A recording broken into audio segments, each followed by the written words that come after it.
You're listening to Unpacking the Eerie. We've got a penchant for some dark shit, but are routinely left unsatisfied with the way that these stories are told. So here we yap about scary stories and scary people. And also the considerations of power dynamics, social, racial, and economic justice that are often left out. Join us as we explore the unnerving, nuance, depth, and pockets of hope. Join us as we unpack the eerie.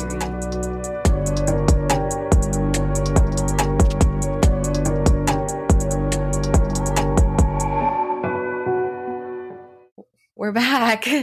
We are back. Well, for returning folks, hi. For folks who've never listened to this before, welcome to Unpacking the Eerie. Yeah, we've taken a break for about a year, and a lot of changes have happened in between that year. Maybe we don't live in the same continent anymore. Yeah, Akshay, where are you? I am in India. I am on the other side of the world as of like 10 months ago. This will be our first episode recording remotely. The time gap is gigantic. I'm in fresh 10:30 a.m. And I'm in fresh 11 p.m. But it is fresh for me because sometimes I get like this surge of energy at like 11 p.m. I don't feel tired. That's amazing. Woohoo. Wow. I don't feel as bad for taking our sweet time. We haven't recorded in a year, partially due to these gigantic shifts. Also, I just want to name that the last time that we checked in there, we were towards the beginning of an ongoing genocide that is still happening in Palestine. We had shared a roundtable discussion that was graciously recorded by our friend Micheline and her friends and colleagues, all Palestinian and all talking about their experiences coming from different places in Palestine, but also have a different historical timeline there, along with resistance efforts. And so if you haven't listened to that, I'm going to do a plug to, please uplift their stories. It was really generous totally. of them to come share. It's a wonderful 2-part series. And I think part of the reason we are paused was partially due to that. I think it felt weird to be creating and promoting during a time where our attention, maybe ought to be in other places. And then, of course, we had this election in the United States where we are descending towards fascism in kind of a quick pace. Not that the US wasn't already, some would argue that we were already in soft fascism for a really long time, and maybe hard fascism that in particular communities for the entire time. But yeah, that's the water that we're swimming in. And so we're bringing it back. But I'm excited to get back into it. We decided to record this episode 6 months ago, so you can see the pace that we're moving. Slow. Before we get started, I also just want to highlight that there are a ton of people over the years who have gifted us generous contributions via Patreon, and some folks have stayed. Makes a lot of sense that a lot of people bounced because we haven't been creating. I do want to emphasize that I'm really grateful for anyone who may even accidentally still be donating a couple bucks every month. It does help us keep this podcast hosted. You guys help me pay for a mic. Yeah, that's very nice. Yeah. Also, we do donate still 25% of everything that we make, every payout that we get to, a cause that's related to the topic. So your money is not going nowhere. It's going places, and we really appreciate you. Yeah, excited to be back and let's hop to dig into it. So on July 22nd, 1991, a 32-year-old man in Milwaukee, Wisconsin, ran out onto the street, found a police officer, and let them know he needed help because he had just escaped from a man who was trying to murder him. Cops followed him back to the apartment that he was in, and when they walked in, they found photos of dismembered bodies, found a dismembered head in the refrigerator, and the home was that of 31-year-old Jeffrey Dahmer. So we're covering Jeffrey Dahmer. This story for us often comes up in conversation because there's such sensationalism around Jeffrey Dahmer, and it's seldom really covered in a way that feels just. So much of it is just focused on like why was he like that, and just like kind of making him into a celebrity. Very gross. It'll be less about the gruesome details. You can find that literally anywhere. It'll be more about what surrounds it. And Yes. I'll hand it The over to you. context. The context. Rewind from 91 all the way back to the 1960s. Jeffrey Dahmer was born May 21st, 1960, to Lionel Herbert Dahmer, a chemistry student, and Joyce Annette Dahmer, a typewriting instructor. Lionel was German and Welsh, and Joyce was either Norwegian or German and Irish. I saw all three of those, but they were white European. He was described as an energetic and happy child, but when he was 4, he had to have a surgery for a double hernia. And it's noted that he just became a lot quieter after that. Lionel was a chemistry student and then later a research chemist. And during Jeffrey's childhood was doing his PhD, so he was just absent quite a lot. Joyce was on prescription drugs apparently when she was pregnant, and also had postpartum and depression and other sorts of mental health issues after he was born. Her ex-husband says that she was a hypochondriac and quote unquote demanded a lot of attention. It was also the 60s, so we can keep that in mind. Apparently she refused. So her husband said that she refused to touch Jeffrey when he was a baby because she was afraid of contracting germs. But that doesn't really track with how later in life she used to work with HIV and AIDS patients, or maybe she just like was different by then. So I've also seen in some places that his dad also might have had depression. He did have a brother who I'm not going to talk about a lot because he really doesn't want to be associated with Jeffrey, and changed his name and, let him live his life.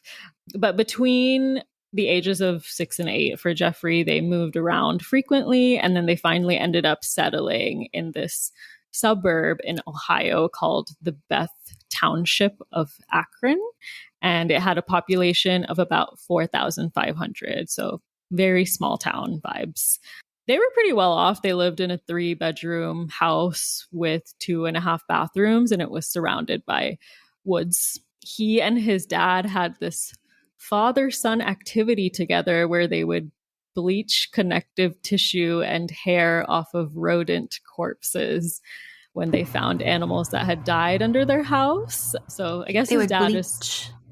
Yeah. They would like bleach the bones, Oh. Yeah, kind of like, what is it when people stuff animals? Taxidermy? I guess it's like kind of somewhat similar to that, but they would, find corpses underneath the house of like rats and stuff, and they would do this as an activity together. And since his dad was a chemist, he was like excited that he was, I guess, into science. Why are fucking white people so freaky and then they call it science? Like, what the hell is... I have a whole tangent about this later, but there's such freaks and they call it science. Like, yes. Oh my gosh. Like the Body World guy. Yes. I want to do an episode about that, because why the fuck is there like an appetite for exhibits of people's literal nervous systems and they're playing sports, they're playing music, and I'm just like, whose bodies are these? It's very weird. Just call it That's what like it a Black is. Mirror episode, honestly. Just say that you're necrophilic. Related to that, Jeffrey, when he was little, used to carry around a little pail full of bones, and his family used to call them his fiddlesticks. This is why, like, when people are like, there was no signs, I'm like, there were signs. Anyways. Just some quirky kid, huh? He's just... So in grade school, apparently, he gifted tadpoles to one of his... I'm just going to share some weird stories from his childhood, essentially. So in grade school, he gifted tadpoles to one of his teachers who, I guess, gave it to another one of his classmates, and he felt very rejected and angry by that. So he went to the friend's house and then killed the tadpoles by pouring motor oil into the jar and setting them on fire. They said they did not see any warning signs at all, but he did have a compulsion to kill and mutilate animals. He killed his own dog. He killed his own dog. And he definitely was obsessed with collecting animal carcasses. So he would like pick up roadkill and do kind of the same stuff that him and his dad used to do together. He told a psychiatrist later on that when he was younger, he had like a very high libido and was like constantly fantasizing about doing harm, and also like having fantasies about necrophilia as well, and that it took up like most of his day. When he was 13, he was actually, and I watched this movie that's like mostly just about his adolescent life, like when he was in high school, and they did portray this in the movie. And for some reason, the person who plays Jeffrey Dahmer is like a Disney Channel star. I forget his name, but just weird casting as per usual. He was obsessed with this male jogger and would sometimes hide with a baseball bat on his route, hoping to make his first kill. But I think one of the times that he was like prepared to do that, the jogger just didn't show, so it didn't happen. He also started drinking quite young. I think he started drinking when he was about 13. His parents also used to fight a lot, you know, and I think when he was 17, they got divorced and his mom left and took his brother with him. And I guess he felt abandoned when that happened. So that would have been like his senior year of high school. So I was just sort of looking into like whether there's been like research or just like any theories on like why he might be the way that he is. And I did find one paper written by this person called Tamara Higgs that was about psychopathy and neglect. And in it, she states how the average serial killer's profile is white male, low middle income, in his 20s or 30s, with a history of childhood abuse or neglect, is sociopathic or psychopathic, is a chameleon to his environment, and appears normal to others. That's sort of like typical traits of a serial killer. For him, I mean, his parents were, you know, kind of preoccupied, weren't really around that much for him. There were some rumors that he had maybe experienced sexual abuse from a peer in his neighborhood, but his dad said that was like very much not true. So there's some just iffiness around that. I don't even know where that comes from because I don't think that it comes directly from Jeffrey. Classic, his parents said that they didn't see any warning signs, but he actually has 2 out of the 3 McDonald's triad, which is cruelty to animals and fire setting.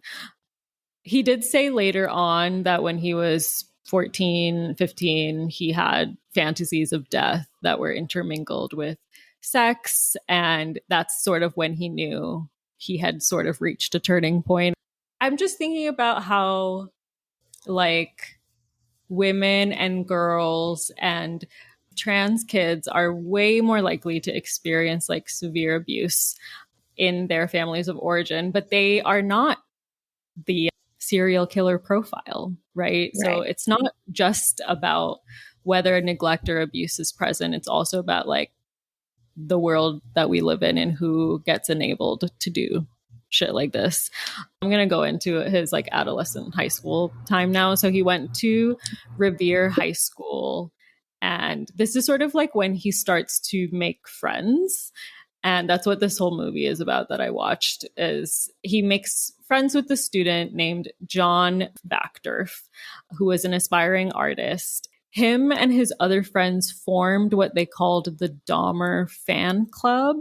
And so in the movie Friends with Dahmer, they show this fan club. They just think he's funny because he makes ableist jokes and pretends like he has an intellectual disability. The movie's actually based on a graphic novel that Durf wrote after all of the stuff about him came out. In retrospect, he says there was always a darkness about him that was really quite repellent. And he said, I was okay hanging out with him if there was other people around. I was never going to be alone with him. But they did things like sneak him into school photographs. He actually said that he was the one who inserted himself into the friend group. They said they found him entertaining and kind of dangerous and unpredictable. And for them, that was funny, I guess.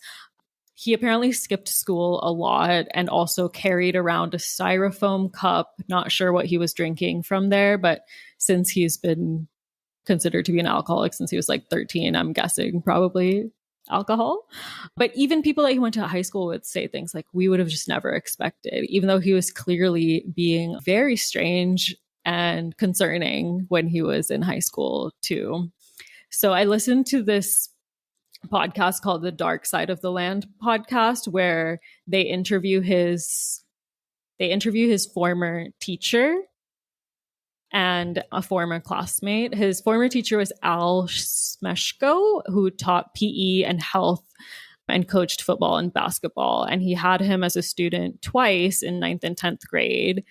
His first impression of him was that he wasn't very athletic, wasn't a troublemaker, to some extent seemed like a loner, and didn't have a lot of friends. In health class, he also seemed sort of the same and didn't really interact with the rest of the students. During his senior year, he actually found him with a 6-pack of beer at like 10 a.m. on the school grounds. And he told the teacher, I got problems. And so the teacher took him to the guidance counselor because he asked to be taken to the guidance counselor. And he said that he was struggling because his parents were getting divorced, and the guidance counselor said he seemed depressed. And that was, I guess, kind of it, you know? So there were opportunities where like people who were in positions to maybe do something about it could have done more, but it seemed like they didn't. Just the nonchalance is just really wild because like, 17-year-old drinking a 6-pack of beer at 10 a.m. in school property, totally normal, I guess. And then that's the response to a parent's divorce. Like, yeah, no like, inquiry. That doesn't seem normal. Yeah, no inquiry. Yikes. Yeah. So the former classmate described him as goofy and funny, and that he would sit at their table and do goofy stuff to make us laugh. And he would imitate people. And he got good grades and was interested in biology. He did this weird thing once. He wanted money for beer, so they paid him to play pranks on people at the mall, like going up the escalator the wrong way or knocking off people's glasses of water in restaurants. And then he did something it was just like the way they described the story was just really weird. He went to this health food store where they were giving out samples of flaxseed or something like that. And he just kept taking the samples and filling his mouth with them. And then once his mouth was like completely full of them, he screamed, I'm allergic. And then he just like spit them all out and walked away. It's weird in like a bad, weird way. Yeah, where you're like, what's going on? Well, it's interesting because I find this behavior pretty consistent with, I'm thinking of some instances of people who actually I felt had the capacity for harm, and like the things that they outright did, if you were to just talk about them in isolation, feel strange. Like they don't know how to engage in normal humor. Yeah. And they make really strange jokes, and people kind of brush it off, especially men brush it off as like social awkwardness, or now in like other spaces, neurodivergence or something like that. Yeah. But I think that people who have been on the other side of more dangerous behavior actually have a knowing, like a felt sense that there's something else happening underneath these like this weird sense of humor. When I was hearing the stories, I said, yeah, this person strikes me as someone who feels dangerous. And I have actually very little information about the dangerous things that I think that they're capable of. Yeah. But then when the stories started converging, I felt really validated in that there was something else actually underneath the joking. Anyway. Yeah, so that reminds me of how last weekend I was hanging out with some new friends, some of whom were younger than me, and I was giving them some 30-year-old wisdom. And I said, listen to your gut when it tells you something's wrong. You will find out in due time what your gut was trying to tell you. And you don't always have to stick around to know why you're having the bad feeling. Right. You don't need evidence. No, no, you can just get out of there. It's fine.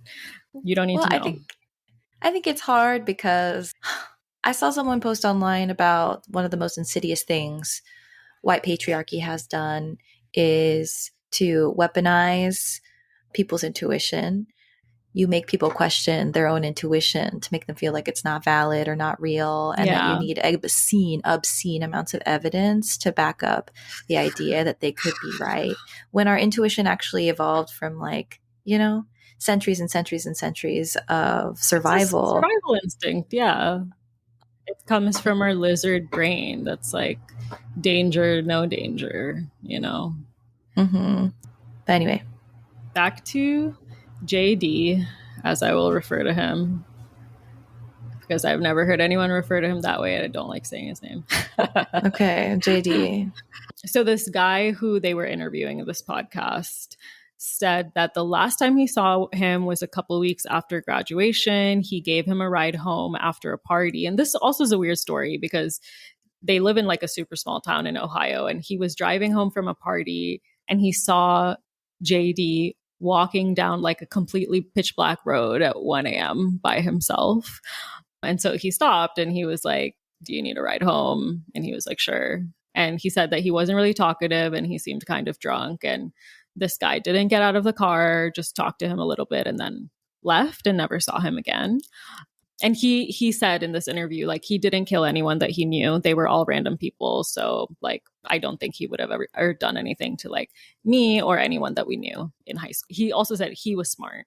Interestingly, when the news came out about him, he just saw the last name Dahmer, and his immediate thought was Jeff's dad killed someone and not that Jeffrey killed someone, which I thought was interesting. Wild story that, like, the last one I'll say about him in high school. There was this fetal pig that they had in their biology class in school that someone stole. And for like weeks, the principal was like, go on the speaker at the school being like, whoever stole the fetal pig, please bring it back, over and over again. They never found out who it was. And then when JD was in prison, he confessed that it was him that stole the fetal pig from their biology class, and nobody knew that he was the one that did it. Which I'm like, maybe the person who collects roadkill is the person that stole the fetal pig from the class. Like, hello, anybody there? Yeah, what's the disconnect? This is so wild to me. I the guess belief not. in white innocence runs so fucking deep Yeah. they can't even fucking imagine. Totally. Or the complacency in the comment of like, it's not going to happen to me, so I was safe, so therefore he's not dangerous is such like a common, I think, internalized narrative in people with privilege. Mm-hmm. Of like, I'm actually not invested in this thing because it doesn't impact me. And what they mean is that my safety is not compromised. Therefore, they're not a public safety concern. There was this boy I went to high school with who was suspended many times for espousing Nazi beliefs. Okay. And they were just like, he's just, being silly, suspended for a few days. He had also been talking about wanting to like blow up the gym and all of this stuff. No action, no action. What? And then actually one day we had a school shutdown because a librarian found him in the library acting funny, and they asked what was in his backpack, and it was all the components that you would need to create like your own homemade so bomb. Scary. Yeah, and he had shared that he had plans to put it under the bleachers during one of the, Oh my God. Yeah. I remember it very vividly because it was the day after my 18th birthday. And, I'm so yeah, we glad couldn't that leave French class. librarian found him. They were just like, it's just silly guy. And I don't know what happened after that. I don't think anything did really happen because he didn't Yeah. actually put the pieces together to make the bomb. And then teachers were told to tell students that he actually didn't have a bomb and that there's no evidence to show that he was Classic. going to do that because they Classic. didn't want parents to be upset. But the components are there and the pattern was there. And I don't know where he is or what he's doing, but Oh my gosh. Terrifying. So I will pass on to you to tell us what happens next. okay. So I actually don't have a ton of info, so this might be kind of quick. And then, Okay. so he's at the end of his high school time, and at age 18, 1978, in Bath Township, Ohio, he commits his first murder. Stephen Hicks, it occurred very shortly after he graduated high school. And during this time, he's becoming increasingly unstable. His alcoholism is pretty intense, and he becomes extremely isolated, in the Yeah, process. his mom had and brother had left at this point, and for some reason his dad was also not living in their house. So he was just kind of by himself. Did you watch Dahmer, the show, the whole thing? No, I didn't. Okay. The Evan But I Peters know you show did. was. I did. I did watch it. It took me a long time to finish it. It was extremely hard to watch. Evan Peters is excellent in that he's very scary, but you fucking hate this guy the whole time. There's nothing redeeming. Like, it's very hard to watch. I think that they tried to be accurate in the storytelling. Whether or not that happens, I'm not really sure. But, in the movie or in the show, his dad is kind of shown as like someone who's like, he did this taxidermy stuff with him, but then was reluctant and feeling like maybe it was his bad that he was, being weird with the animals and that it wasn't actually him doing that. And I think he did see that he had an alcohol problem and didn't know what to do about it. And I think that, he is the only thing maybe keeping him in check or distracted during this time. And so when he's, I mean, when if he's his dad is home, there's no way he's going to bring someone home and murder someone there. Right. The window's smaller. Yeah. Yeah, where that's possible. So opposite of body doubling. oh my God. The opposite of body doubling. Thank you, Akshi. Yeah. Oh my gosh. I do have some information about Stephen a little bit that came up. He was born June 22nd, 1959. He was from Coventry Township, Ohio, suburb of Akron. He was described by friends and family as friendly, kind, and trusting. He was known to be an easygoing young man for a love of music. He had just graduated from high school in 1978, so he was planning to go to college, but, spending the summer having a time. Yeah, he was trying to go to a concert that day. Yeah, he was trying to go to a concert. And, people were hitchhiking during this time because they were, Yeah, it's the 70s, just trusting that people weren't going to murder them, I guess. Especially if you're a dude, you're like... Especially if you're a dude. Yeah, I have some thoughts on that. So basically, he picks him up. He invites him to his house in Bath for a drink. That's typically how it always starts, is like, do you want to have a drink and hang out? This guy is like, I'm in festival vibes. Sure, why not? And they were hanging out for a few hours before this guy tries to leave. And it sounds like JD doesn't want him to go. I was just gonna say, I don't know why I'm having like that image from Pearl where she's like, why are you leaving me? That's exactly right. JD and Pearl, similar vibes. Yeah. Actually, yeah, right, because she's like keeping her mom's dead body and like props her up at the chairs. Oh. Yeah, that family's that family's German too. I wonder if there was something true. Interesting.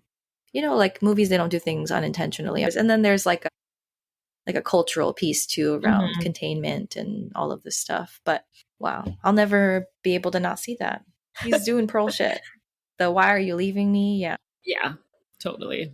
Why did you change? Yeah. And they're like, what are you talking about? She's very clearly clocking that they're uncomfortable. Yeah. Yeah, I don't know how many details to share, but he was bludgeoned to death and he was dissected and he buried the remains behind his family's home. Several weeks later, he dug up the remains and then he dissolved them in acid. He crushed the bones and then scattered them in the woods.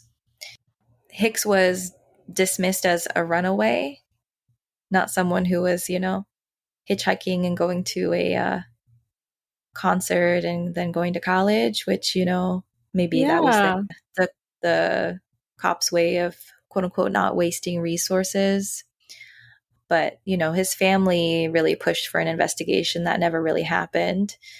And of course, these details they probably found out much later when he was in trial. I don't know whether this was when he first buried it in the woods or when he was taking it to like the second time, but he was pulled over for a traffic violation when he had bags in his car that had his Stephen Hicks's remains in it. Jesus And the cops Christ. literally asked him what he had in the bags.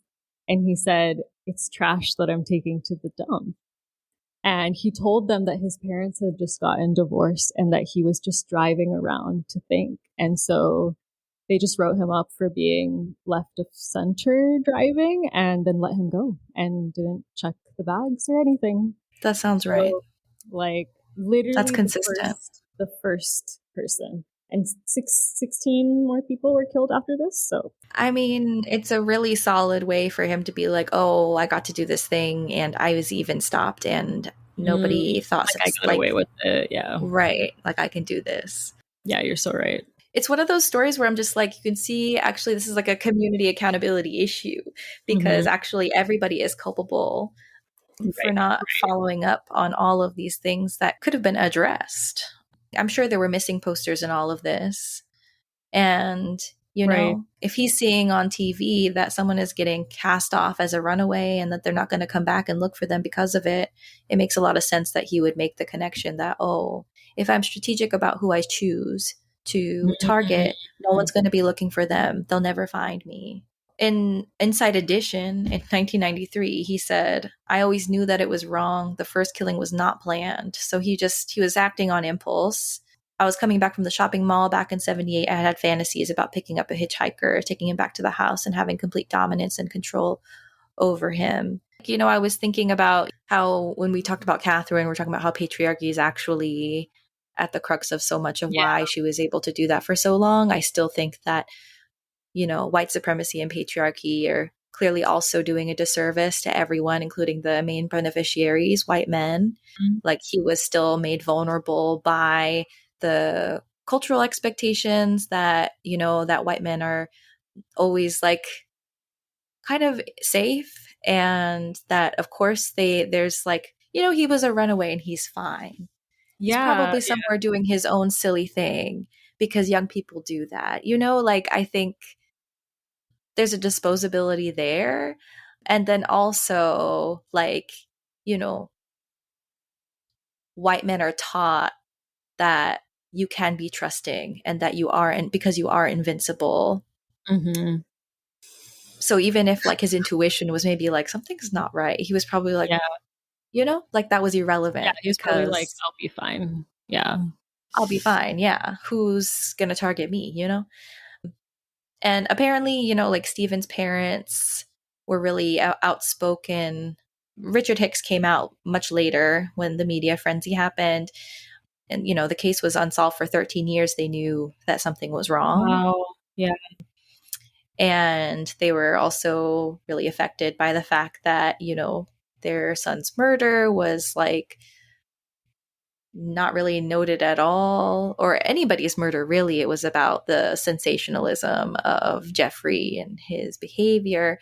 But apparently Richard Hicks, he became an advocate for stronger missing persons cases and pushed for better support systems of the families whose, loved ones had disappeared during that time and beyond. And so I don't know what came of that after, but that's his first murder where I'm sure he's feeling invincible now, but actually he doesn't engage in another murder until 1987, which is like 9 years later. And part of this is probably because the opportunities weren't there. Shortly after this, he gets into Ohio State, and he's there for only one term.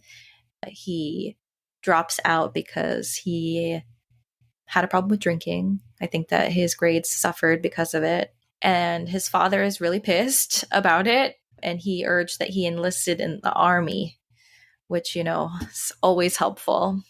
Right. Helpful get your act all together. the time. Go to the army to learn about structured violence, actually.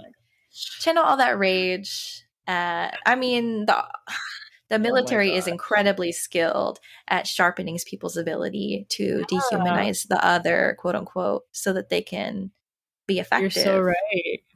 So, another place of culpability. So he was stationed in Germany for some time, and eventually he was discharged because he had problems with excessive drinking, not because he was sexually assaulting soldiers, which he also did. Oh my gosh. They said he has a drinking problem. He can't be here. Wow. But never mind. It was documented. People did come forward. A serial rapist, yeah. And again, he's like, oh, people got a problem with my drinking, but not a problem with my violence. And so no big deal. Which I'll hand it back to you. Oh my for his late 20s, early 30s.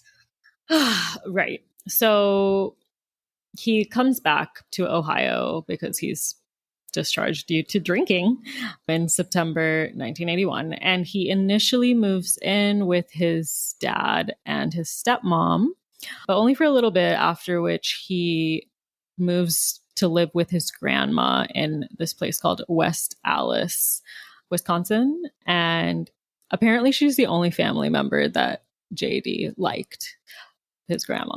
In 1982, he was working as a phlebotomist, but he was laid off and then he was unemployed and living with his grandma.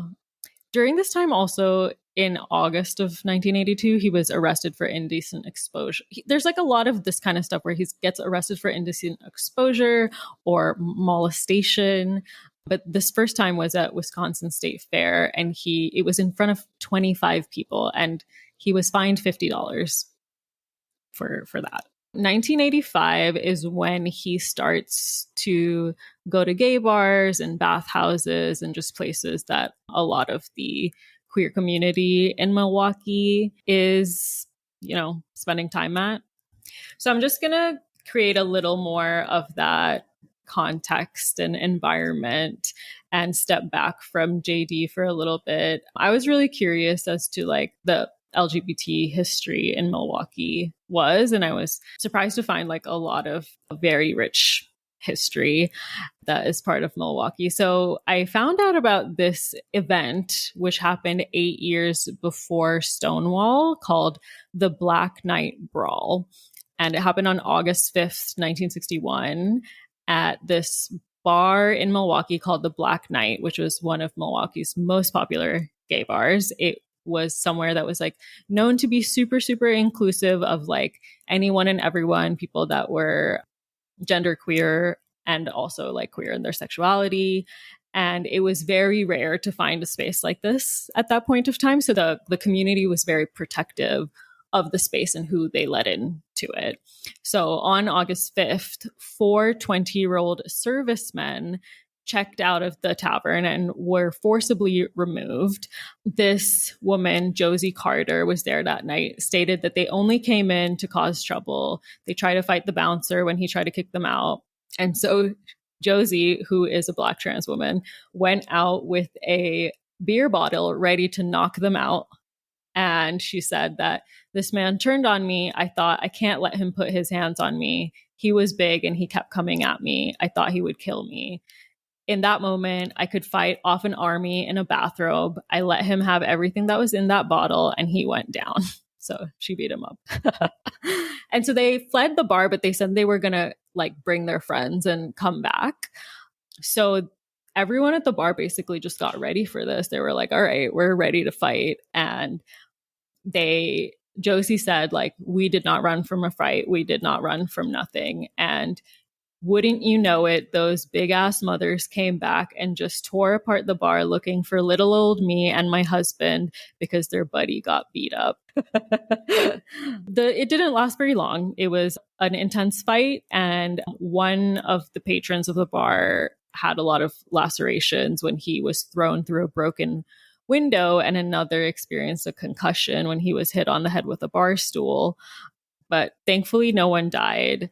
And in the end, there was about $2,000 in losses that was reported by the bar, including the bar's entire bottled liquor inventory, an electric organ, a jukebox, and all of the windows. The F word was used by these servicemen to refer to people at the bar, and the cops came and took them to jail, the 4 servicemen, and even the cops said to them, "You have no business coming down here and harassing these people." During this time, there were literally laws that prohibited cross-dressing and had been in like the books since like colonial times. And so the police were empowered to apprehend queer folks and inspect and arrest any individual who they thought were not wearing biologically gender appropriate clothing, which is wild. So yeah, this article that I read, they said, today we can't even imagine the bravery and boldness that was required to live a transgender life in mid-century Milwaukee.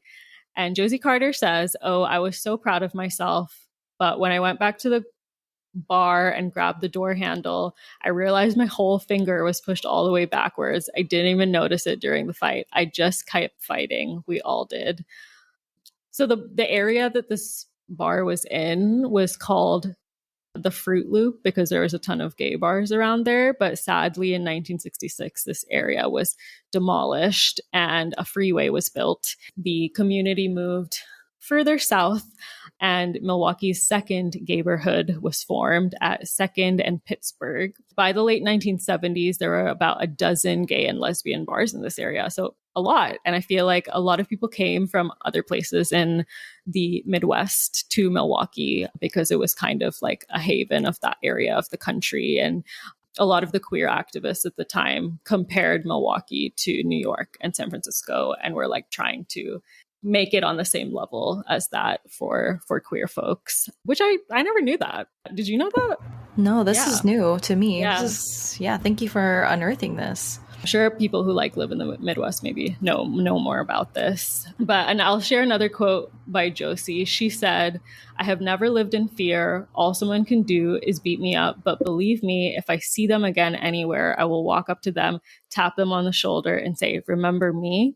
And they'll remember me. I promise you that." What's really awesome, in 2023, they placed a historic marker and landmark in Milwaukee that tells the tale of the Black Knight uprising. And at the end of the marker, it says, "Josie's courage was a call to action. When the servicemen returned later that night, they faced over 70 customers who heroically defended their safe space from invasion." In 2021, the Wisconsin LGBTQ Project obtained official civic commemoration to ensure the uprising will never be forgotten. This is the first marker honoring a Black transgender person in Wisconsin. Wow. Badass. Yeah. So that's some of the positive history. Now I'm going to get into some of the more depressing shit because, of course, it's the 1970s. There was not only like a big LGBTQ community in Wisconsin, but also the city's Black population had increased during this period of time due to what's called the Second Great Migration, which is a lot of Black folks leaving the South. And after World War II, Black folks from states like Mississippi and Arkansas migrated to Milwaukee for better job opportunities. And actually, in this time period, the city's Black population more than doubled, growing from 8,821 in 1940 to 21,722 in 1950. The city was very segregated and redlined, and Black families lived in the north side in like houses that were extremely dilapidated, and it was known as the inner core, while white residents, quote unquote, fled to the city's inner suburbs. There was a lot of racial exclusionary policies and redlining and predatory lending practices, kind of typical stuff that kept Black people out of other neighborhoods. And of course, the police targeted the Black community. They did this by targeting interracial heterosexual relationships, which I guess were illegal at this time, enforcing curfews and also quote unquote vagrancy laws, which is like homelessness related laws. And as the Black population grew, so did the white cries that something had to be done to quote unquote fix the city, which they now believed was in moral decay. Of course, the media was also part of this, and they frequently blamed Black migration to Milwaukee as the reason for increased crime rate in the city. And the media also helped criminalize the city's residents, sort of sensationalizing that they were like living morally offensive lives, quote unquote. Actually, in the 1940s, the Milwaukee Journal frequently used phrases such as, quote unquote, slaves of lust and, quote, menace of sex perverts in editorials discussing the growing LGBTQ and other forms of, quote unquote, deviant sexuality. There was also a sexual psychopath law that was introduced in 1946 that would allow anyone who was a, quote, overt homosexual to be committed to an institution until they were cured of their, quote unquote, deviancy. Yikes. Yikes. So it's like media, police, and then like legal frameworks that are already marginalizing this LGBTQ folks. And when you think about Black LGBTQ folks, it's like the intersection of two already very marginalized groups. So the passage of these sexual psychopath laws were apparently designed to diffuse the threat of a growing minority presence in Milwaukee. And Wisconsin was one among 12 states that passed such laws between 1937 and 1950. So, of course, by the 1960s, there's 4.5 times more police in the Black North Side compared to the neighboring majority white district. And at this point, there's just been years of police violence against Black residents. And one such case was in 1958, where a Black man named Daniel Bell was murdered by a white police officer, Thomas Grady. He shot him in the back and then planted a knife on him. And after a 20-year cover-up, he confessed to this in 1979 and was convicted of reckless homicide and perjury. And of course, because of this, there's like a huge fear and distrust between the Black community of Milwaukee and the police, and they often didn't report crimes committed against them. Interestingly, by 1982, Wisconsin became the first state in the country to pass sexual orientation anti-discrimination legislation. And this was because there was a huge presence of queer activism in Milwaukee. And the only reason that happened was because of the advocacy towards it. There was a lot of LGBTQ organizations that were present at this point. So I want you all to just sort of like keep this context in mind as we go into JD, and what he was up to in the 1980s in Milwaukee. I'm also thinking about the AIDS crisis. Yeah, I was thinking about that too. Yeah, which I have just a little bit on, not a lot. So I very briefly kind of looked over, the AIDS crisis in Wisconsin in particular, and just like many other places in Milwaukee, the racial disparity between folks who got treatment for HIV/AIDS, there's an extreme gap. In 1983, people of color accounted for 33% of new HIV diagnoses. Actually, access to sexual health services and that kind of thing was less available. Sexual education and then follow-up treatment, not to mention that medical trauma is so intense in communities of color, especially Black communities here in the United States, that it makes a lot of sense that people would not be accessing their doctors. And it was quite new at the time too. Right. So people were probably like unsure about whether it was serious enough to Yeah. warrant going to doctors and things like that. Yeah, lots of misinformation. This statistic says that by 2019 that this percentage rose to 86%.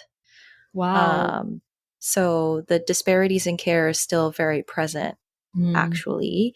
And the people who still continue not to get adequate care are people of color in a pretty intense way. I was just going to say, like, just even going through this history, I feel like there's echoes of it happening again now. Yeah, It's like this is decades ago, but there's right. still stuff like this happening to the same exact communities, you know. And with all of the change that has happened, there's still so much violence and disparity. 86% is so significant, and that far outnumbers the percentage of people of color that Yeah, actually that's are in huge. Milwaukee. And I don't have the demographic breakdown. They use people of color in a really broad way. So I'm actually not sure what they mean by that. Well, they note that people of color in Milwaukee are also more likely to have a low income status, limited access to health care. The areas that they're going to school are not well funded, so education is under resourced.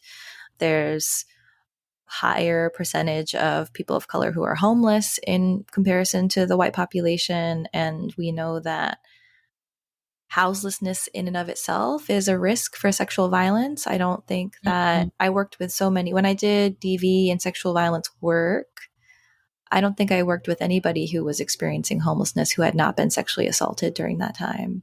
You know, we talk about HIV AIDS within the context of gay oppression, queer oppression, which is valid. And also there's all of these other factors that people don't ever really think about, like how Yeah, I mean, how people are assaulted at intersectionality. like really alarming rates. Yeah, just like the And then denied intersectionality of access. different people's identities and their experiences and what puts them more at risk. And I mean, when I was doing this research, also, I like clocked that it was around the same times as the HIV/AIDS epidemic. And I was like, damn, the queer community in Milwaukee really be going through it because not only is there the AIDS epidemic, but then there's also this fucker. Yeah, they had to be concerned about AIDS, the police, and Jeffrey. The media, general What the fuck? society. But yeah, during this time, the crisis was initially labeled as the gay related immune deficiency. Yeah, grid. Uh huh. There were calls for quarantine. There was employment discrimination. People were getting fired because they didn't know how it was transmitted. And so, like, the homophobia, very intense. Yeah.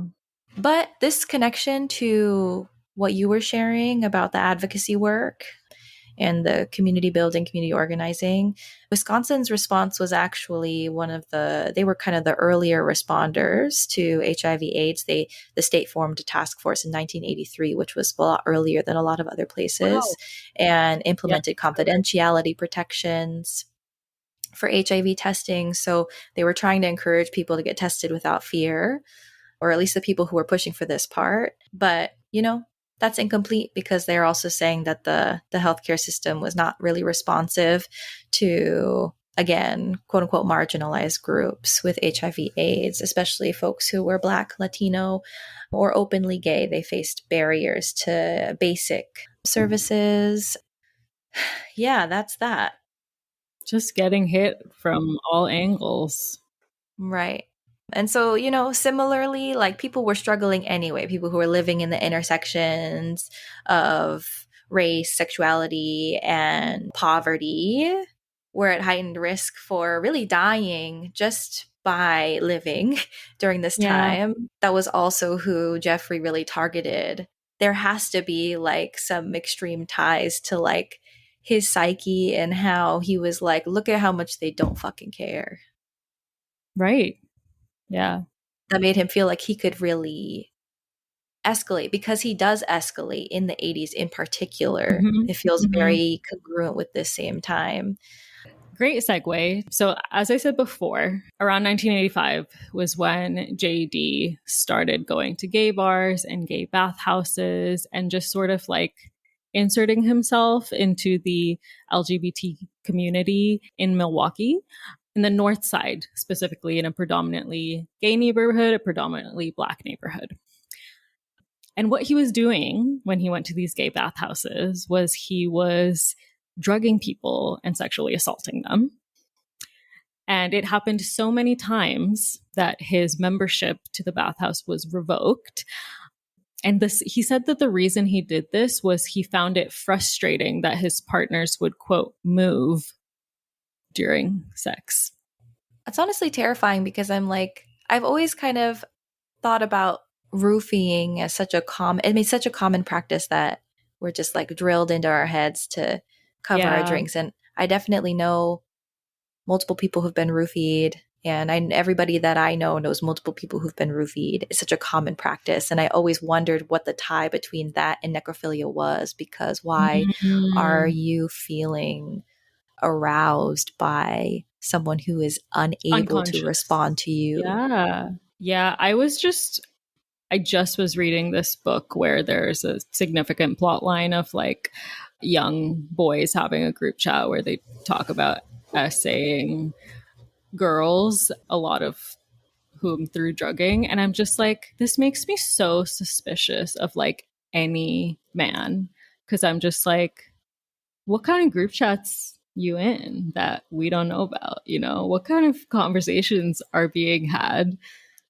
And like, I know there's what I haven't watched Adolescence yet, but I know that there's like something called the manosphere on the internet and stuff, which is like where incels get radicalized.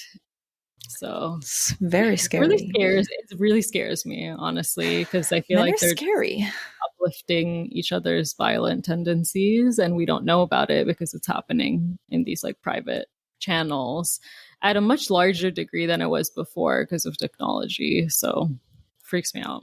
I always think about this study, which maybe I've talked about on here before. I've definitely shared it with you before because I think about it all the time. I learned about it in undergrad. It never left my mind. They did a study with, I think, college-age men.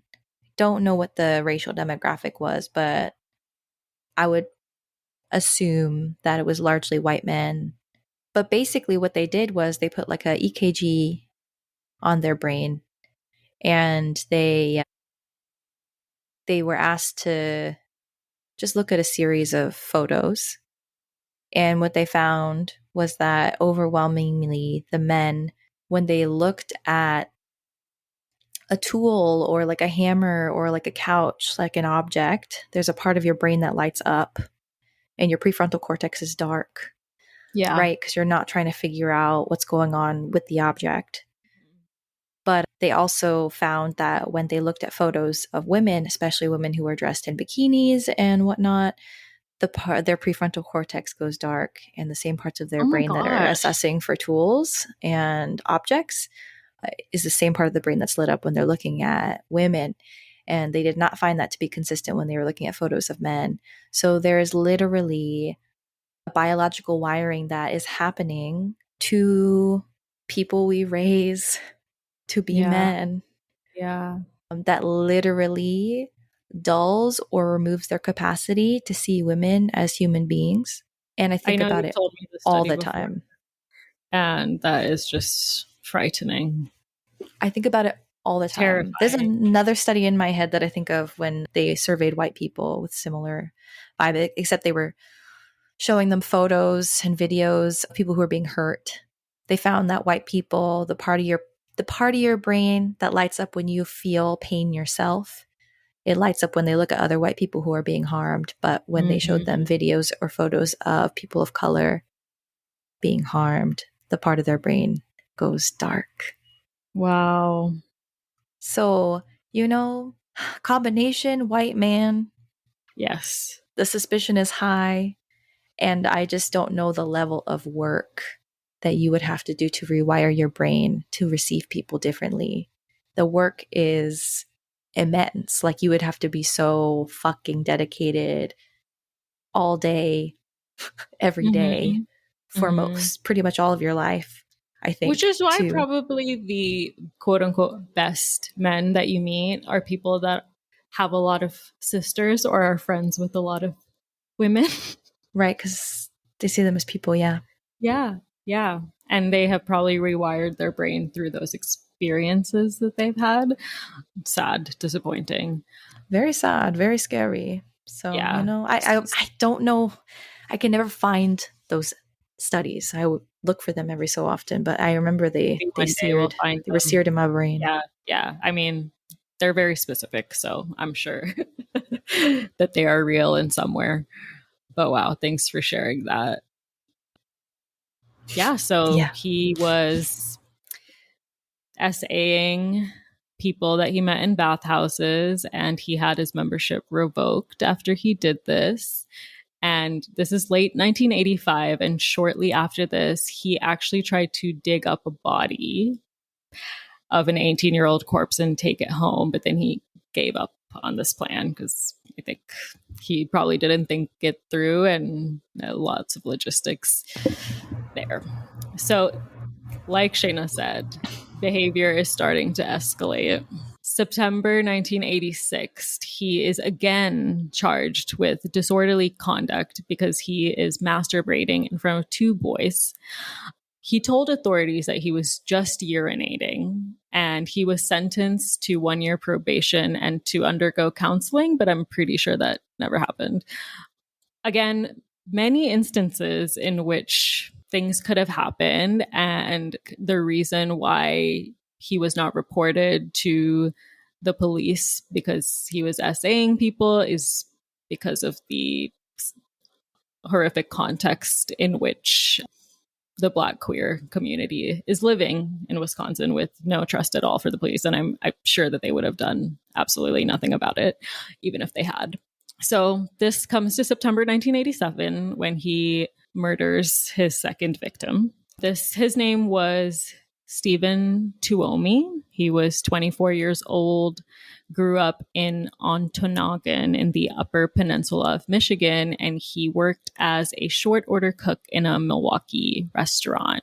Jeffrey's goal apparently was to drug him and sexually assault him. What he says is the next day he awoke to find his dead body covered in bruises next to him, and that he blacked out and has no memory of the murder happening. I really don't know how true that is. Like, he lies a lot. He's a manipulative person. So, but he ends up transporting the body to his grandmother's house and disposes of everything in the trash except for the head.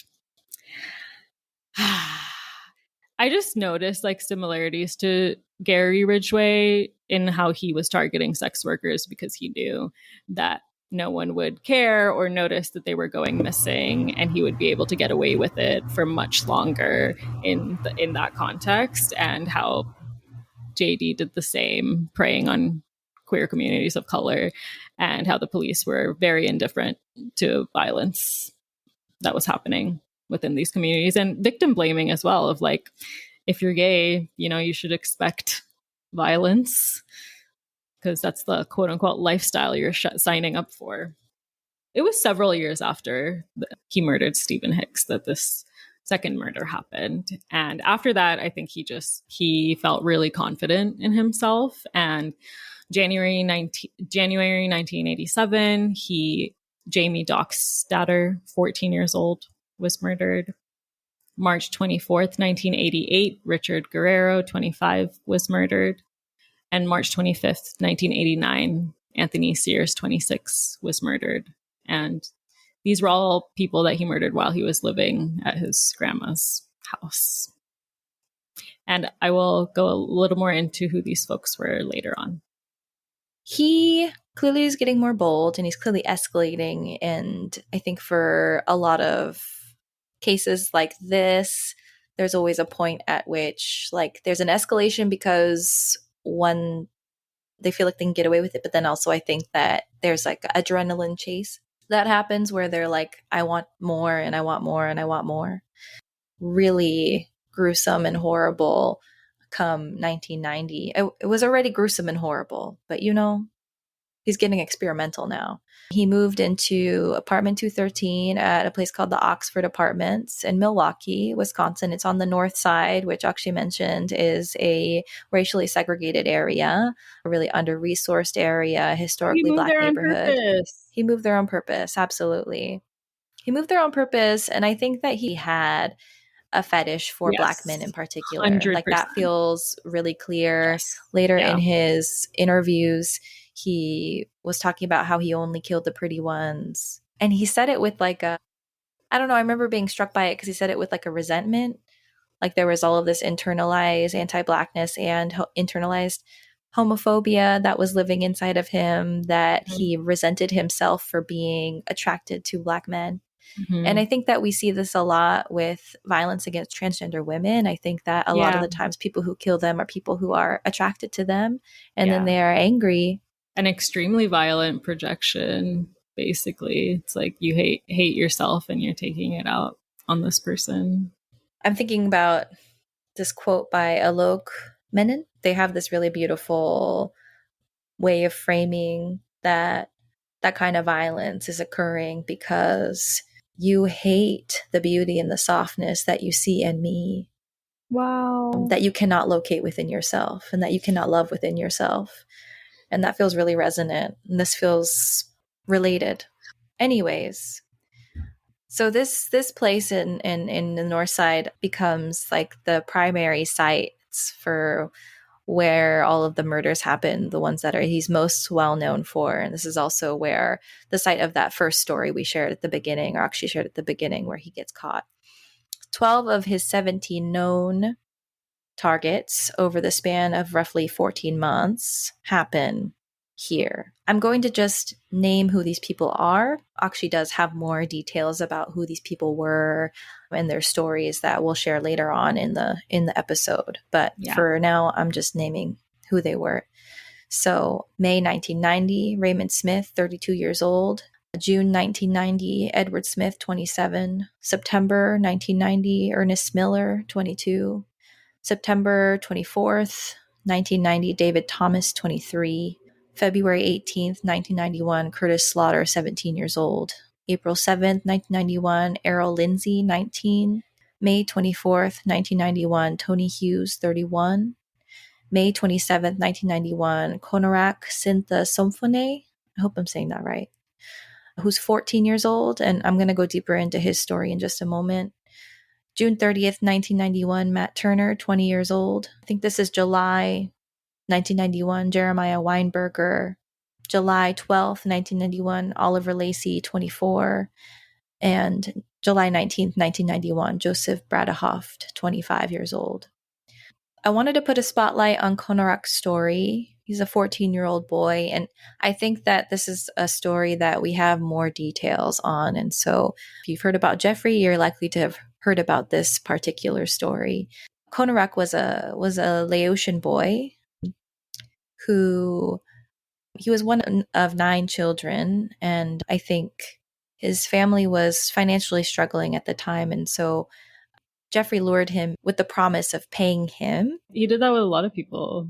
Yeah, right? He said, I'm going to take your photo, I'll pay you. Yeah. And actually, he didn't know that he had done this to Konarak's older brother years prior when he was like 12 or something like that. Wild he got away, but he did take photos of him and he did molest his brother. But in the show, again, which I'm not sure if all the details were aligned perfectly, but in the show, they show him kind of talking to his family to say that he was going to go. And his brother is like clearly still traumatized from the whole thing. But because his brother got away and he did get money, I think that he thought it was an opportunity to bring money back home to his family. I don't think he saw him as like a danger in that way. And it sounded like he was willing to risk a traumatic experience to bring money back to his family, which I think just speaks to how they were struggling at the time. But he's a child, really. Yeah, 14. So, yeah. And so JD, has him at his house, drugs him. Essentially, he's like trying to lobotomize him. And Oh Konarak my ends up God. being able to run out naked, and he's bruised, he's disoriented, and he's bleeding. So the sight was really alarming. There was nothing about this that looked okay. Yeah, and he's like And a child as well. he's a child, yeah. So Glenda Cleveland, who I'll get to, is Jeffrey Dahmer's neighbor, who I also saw in a documentary quoted saying that he used to offer her sandwiches and she always thought he was kind of off. And now she thinks that the sandwiches absolutely had human meat in them. So she was like suspicious the entire time. And she had made many complaints to the police about him, which they never ever responded to. Cleveland's daughter, Sandra Smith, and niece, Nicole Childress, ran into Konarak in this state outside of JD's apartment. And so after they told Glenda, they called the police to, respond to the situation.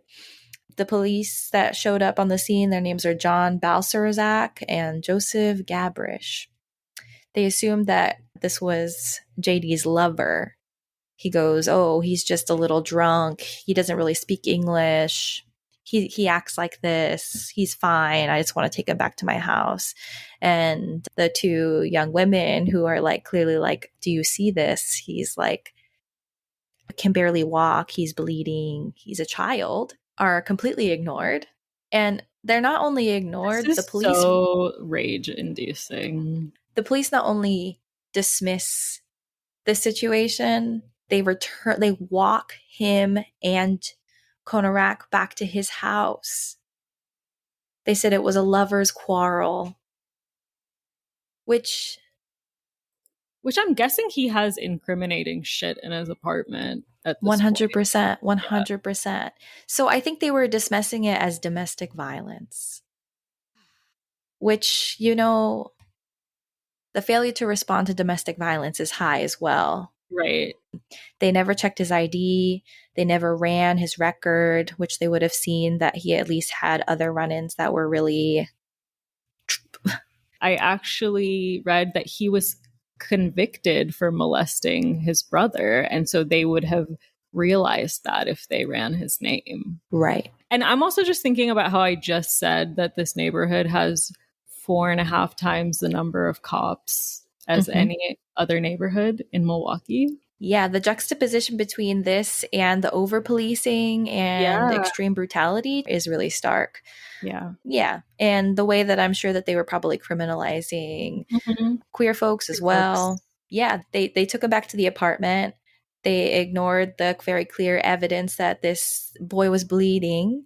And there was a foul smell that the neighbor had repeatedly. Many red flags. I know. So many red flags. The neighbor, Glenda, would literally call and say, "There's screaming. There's a horrible smell that I cannot describe coming through the vents and coming outside of the door." And they never responded.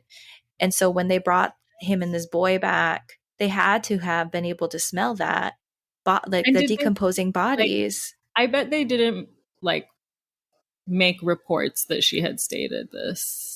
Probably not either. Yeah, because then if they had those, they would be like, "Yeah, we should maybe not leave this child here."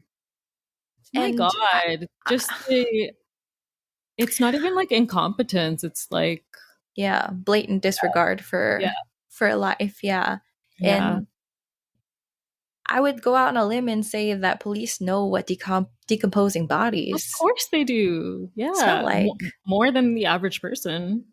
After they do that, they apparently joked about it on the police radio. A lover's quarrel. Made some homophobic jokes. And it said that he murdered Konarak within the next hour. Yeah, the officers... I'm sure this is giving him also more sort of oh, it's so easy for me to get away with this, Right. The evidence is there and still nothing. Yeah. Yeah. The officers were suspended, but then they were later reinstated with back pay. I have a little bit about them because I was like, what the fuck? Yeah. There's all of these police to respond to the moral depravity of the Right. city and like, Sexual deviancy. uh-huh. And this is the response. This doesn't count as sexual deviancy, though. I guess not. Or it's not their Yeah, problem or business, or I'm not right. really sure. Yeah. I mean, They he's don't a white care. man that's like charming and manipulative, and they're like, yeah, you're fine. You're safe. I don't even think he's charming. Everybody knows he's Yeah, that's weird. fair. That's fair. Just, They just don't you're find him right. threatening. Yeah. Yeah. I mean, you already spoke about like the context of the police force at the time in Mm-hmm. the 1980s, early 1990s. There's like a tough on crime, like where there's a new set of tough on crime policies that were ushered in to, respond, which of course, like, the racialized profiling, no officer accountability, and outright negligence to the things that actually mattered. Broader context during this time is, organizers and activists, they were pushing to advocate against the increased aggressive tactics, the underreporting of officer wrongdoing, and the complete lack of transparency in the way that they were operating and doing their investigations. They were failing to take complaints seriously, especially from the Black community in Milwaukee. And very clearly that ties to the way that they dismissed and dismissed and dismissed all of the red flags that were happening. There's no real way to know the rates because there was no real documentation. They just didn't. A little bit about John Balzarak. He was reinstated in 1994. In 2005, he was elected president of the Milwaukee Police Association, the police union representing Milwaukee officers. He served in that role until 2009, and then he was in the Milwaukee Police Department until he retired in 2017. Chilling. Joseph, the other officer, left the Milwaukee Police Department. He joined the Grafton Police Department in 93. He was promoted to captain. In 2019, he was named interim police chief after the last chief retired. And he was on the force until October 10th, 2019, which is 26 I years am of service. flabbergasted. Yeah, Zero consequences. zero rewards. Rewards. Yeah. Yeah. Uh-huh. So that's I'm that. just speechless and flabbergasted. Yeah. Yeah. It's The all thought. very enraging. It's all Yeah. very enraging, and it says a lot about like we're like, oh my gosh, violence, and we're just living in violence all the time, Right. having a lot of cherry picking about what Mm-hmm. violence we feel is permissible or normal. There's this quote from Glenda Cleveland. She said, "We knew something was wrong, the smell, the screams. We called the cops, they did nothing." I'm going to give a little overview of the kinds of things he did to people, not to be gratuitous, but because I have some connections to make about how his behavior really mimics legacies of colonial violence. They're actually pretty on par. They mirror each other. It's like it lives in his bones. It's like it lives in his body, the way that it was so Oh my natural for him gosh. to engage in the same strategies that European colonists have done for over a century to non-white bodies. For all of his victims, a lot of them, he said that he wanted to create them into zombies, quote unquote, through acid injections. He kept the remains as trophies.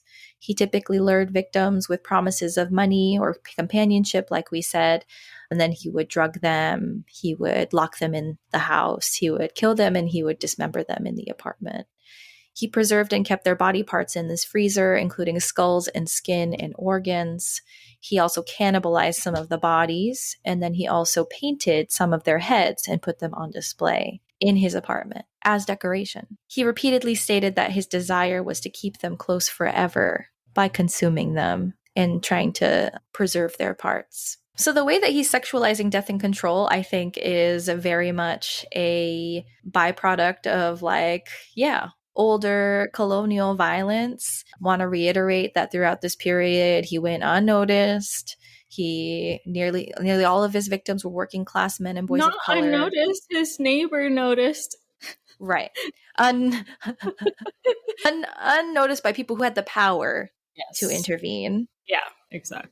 But you're right. He did not go unnoticed. I'm sure plenty of people clocked Unnoticed his or shit. indifferent by the people in power? We don't know, but seems like the second one to me. Maybe both. Yeah. You know, because I could Yeah. see people in his community being like, couldn't fathom someone who was chill with Right. me and is Yeah. like this goofy guy. Like, I perceive him to be so unthreatening that it threatens my own self-concept and sense of reality to consider that, you know? Right. Right. Yeah, like his high school friend who was like, he would have never killed me. Right.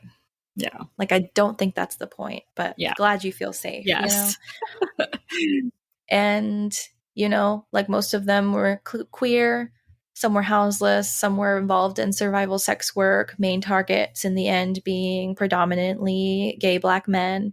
And he gets to sustain this like benign vibe. They called him well mannered, they called him soft spoken, they called him pleasant. So I'm going to go on a tangent now about cannibalism because I think this kind of blend of fetishization and brutality, all of which is based in extreme dehumanization and objectification of non-white bodies, is actually just really basic colonial history. So we're going to bring it to the top, actually.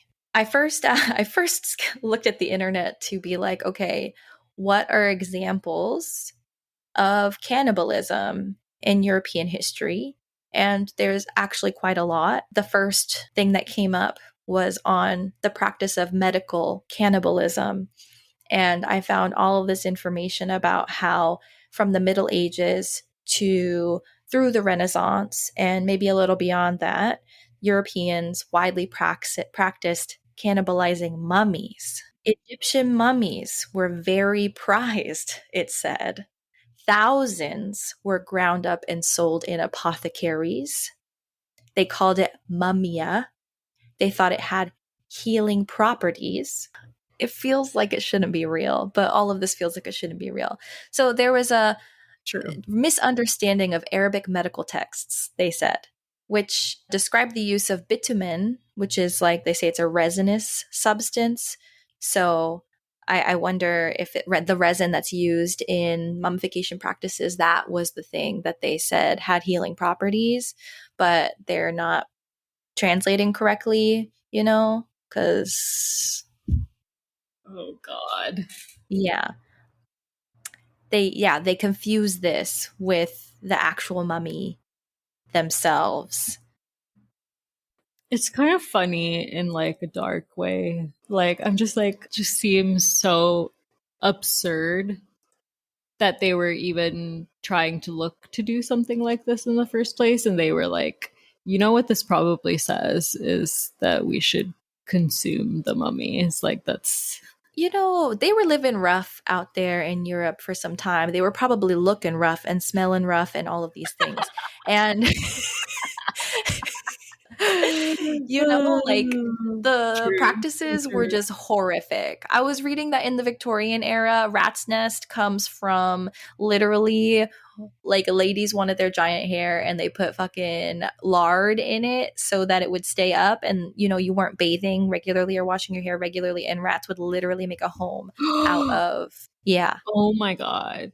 People must have smelled so bad. they must be fucking stinky. And everything, every bit of history over and over shows that like they show up and they're just like they're stinky, they come with disease, and they do it to like communities who have regular bathing practices, and you know what I mean? And so Yeah. my Use water to clean their booties. right. So I'm just, part of me always feels like the act of racism is actually just an act of envy, feeling like and seeing that people are living better, that they're actually looking beautiful because they're taking care of themselves, that maybe they're looking younger, or maybe Yeah. that they're living longer, you know, because they have different infrastructures. And instead of it being that, oh, maybe they have different practices than my people Mhm. do, and I could learn from that, it becomes, oh, they have these things. It must be magical. It must be something inherent over there, and I'm going to consume it. Right. It's mine.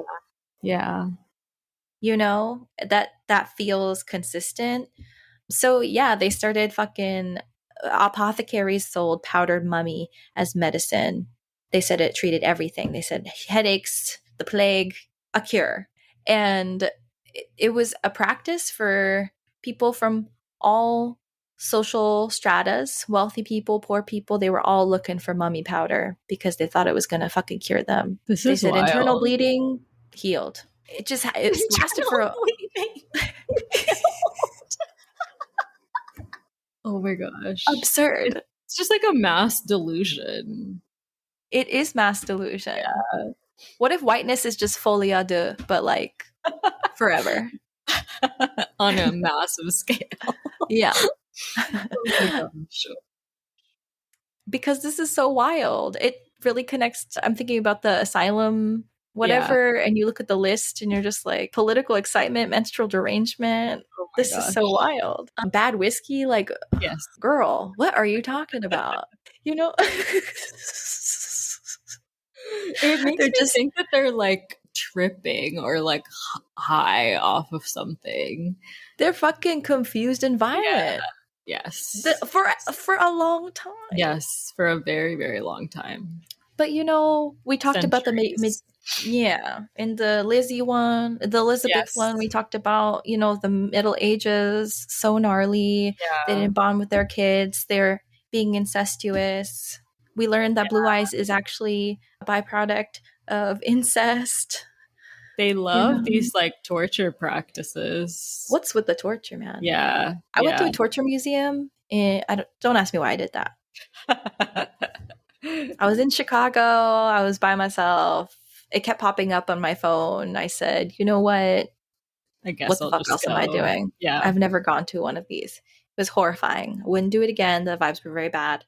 But 80, 90% of all of the featured items and mechanisms and practices, they were all from Europe. And the ones, it's interesting because the most popular torture practices, a lot of them were actually stolen ideas from folklore they learned about in other countries. So what they just go to other countries and take the most brutal violations that they hear. And then they said it's mine now. Cultural appropriation of torture. Not cultural appropriation of torture. This is just so wild. I was like, I need to get out of here, and this is so wild. But also, a lot of it looked like BDSM, and I was like, yes, that makes sense.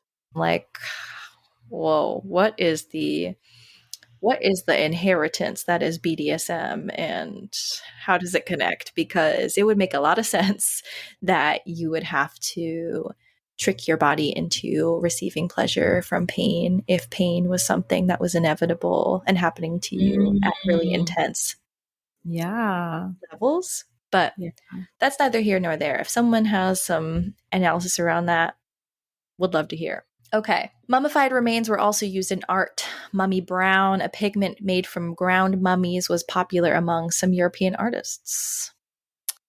Yeah, the artifacts, they became prized collectibles for personal cabinets of curiosity, and they put them in museum displays. This mummy obsession increased after Napoleon's 1798 Egyptian campaign, which apparently sparked what they call Egyptomania, a widespread obsession with all things Egyptian. I have heard of this before. I recorded the first episode of my tarot podcast, and I was going into the history of tarot, and it was around the same time that Egyptomania was happening, and they were like connecting the two of like the cards might have come from Egypt because it was around the same time that people in Europe were flipping out about Egypt. That would track. Yeah, travelers, collectors, they brought mummies back to Europe. They're fucking grave robbing, bro. That's such cursed behavior. That's like curse your family for generations. On boats and stuff, like that's how they're bringing it back, right? Yeah. Yeah. Bought them from local markets or straight up just like robbed graves. Yeah. I just don't understand how you can think that that's like not gonna bring such bad energy, and that's also like just such a disrespectful thing to do. Like, but it kind of connects back to like if you view certain humans as an object, then you're not seeing them with the same respect. Yeah. So the normalization of this practice actually expanded to this idea of medical cannibalism. They then, they were down to eat anybody. They often sourced from the quote unquote most vulnerable, people who were poor, people who were executed for a crime, enslaved people, and people who were otherwise deemed unworthy or other in society. They talked about how this practice reinforced and reflected the social hierarchies established by European colonialism and slavery. During the subjugation of Ireland, also, colonizers exhumed Irish skulls to ground into powder for sale across Europe. And I tried to find information about how this was practiced during slavery, and which is reflected in their other stuff too. Like they would collect, hair clippings from lynchings. They would, George Washington, his teeth are not wood. His teeth are the teeth of enslaved people. Oh my gosh. He made dentures out of their teeth. And so cannibal adjacent things happening all the time, those things are well documented. And so I'm just like, Jeffrey is in good company because this is so consistent. I have some gross stuff about keeping bodies as trophies that I could not stop thinking about when I was reading about the things that he did to people. Colonial forces in Africa and elsewhere frequently beheaded local chiefs. They frequently beheaded resistance leaders and warriors. They would collect their skulls as trophies, and they would bring them back to Europe as symbols of victory and conquest. And sometimes those skulls would then be displayed in museums or kept in private collections. Wow. Parallels are striking. They're striking, no? I was like, this is just ancestral. He's getting in touch with his ancestors, They keep talking about like body parts as ornamental objects.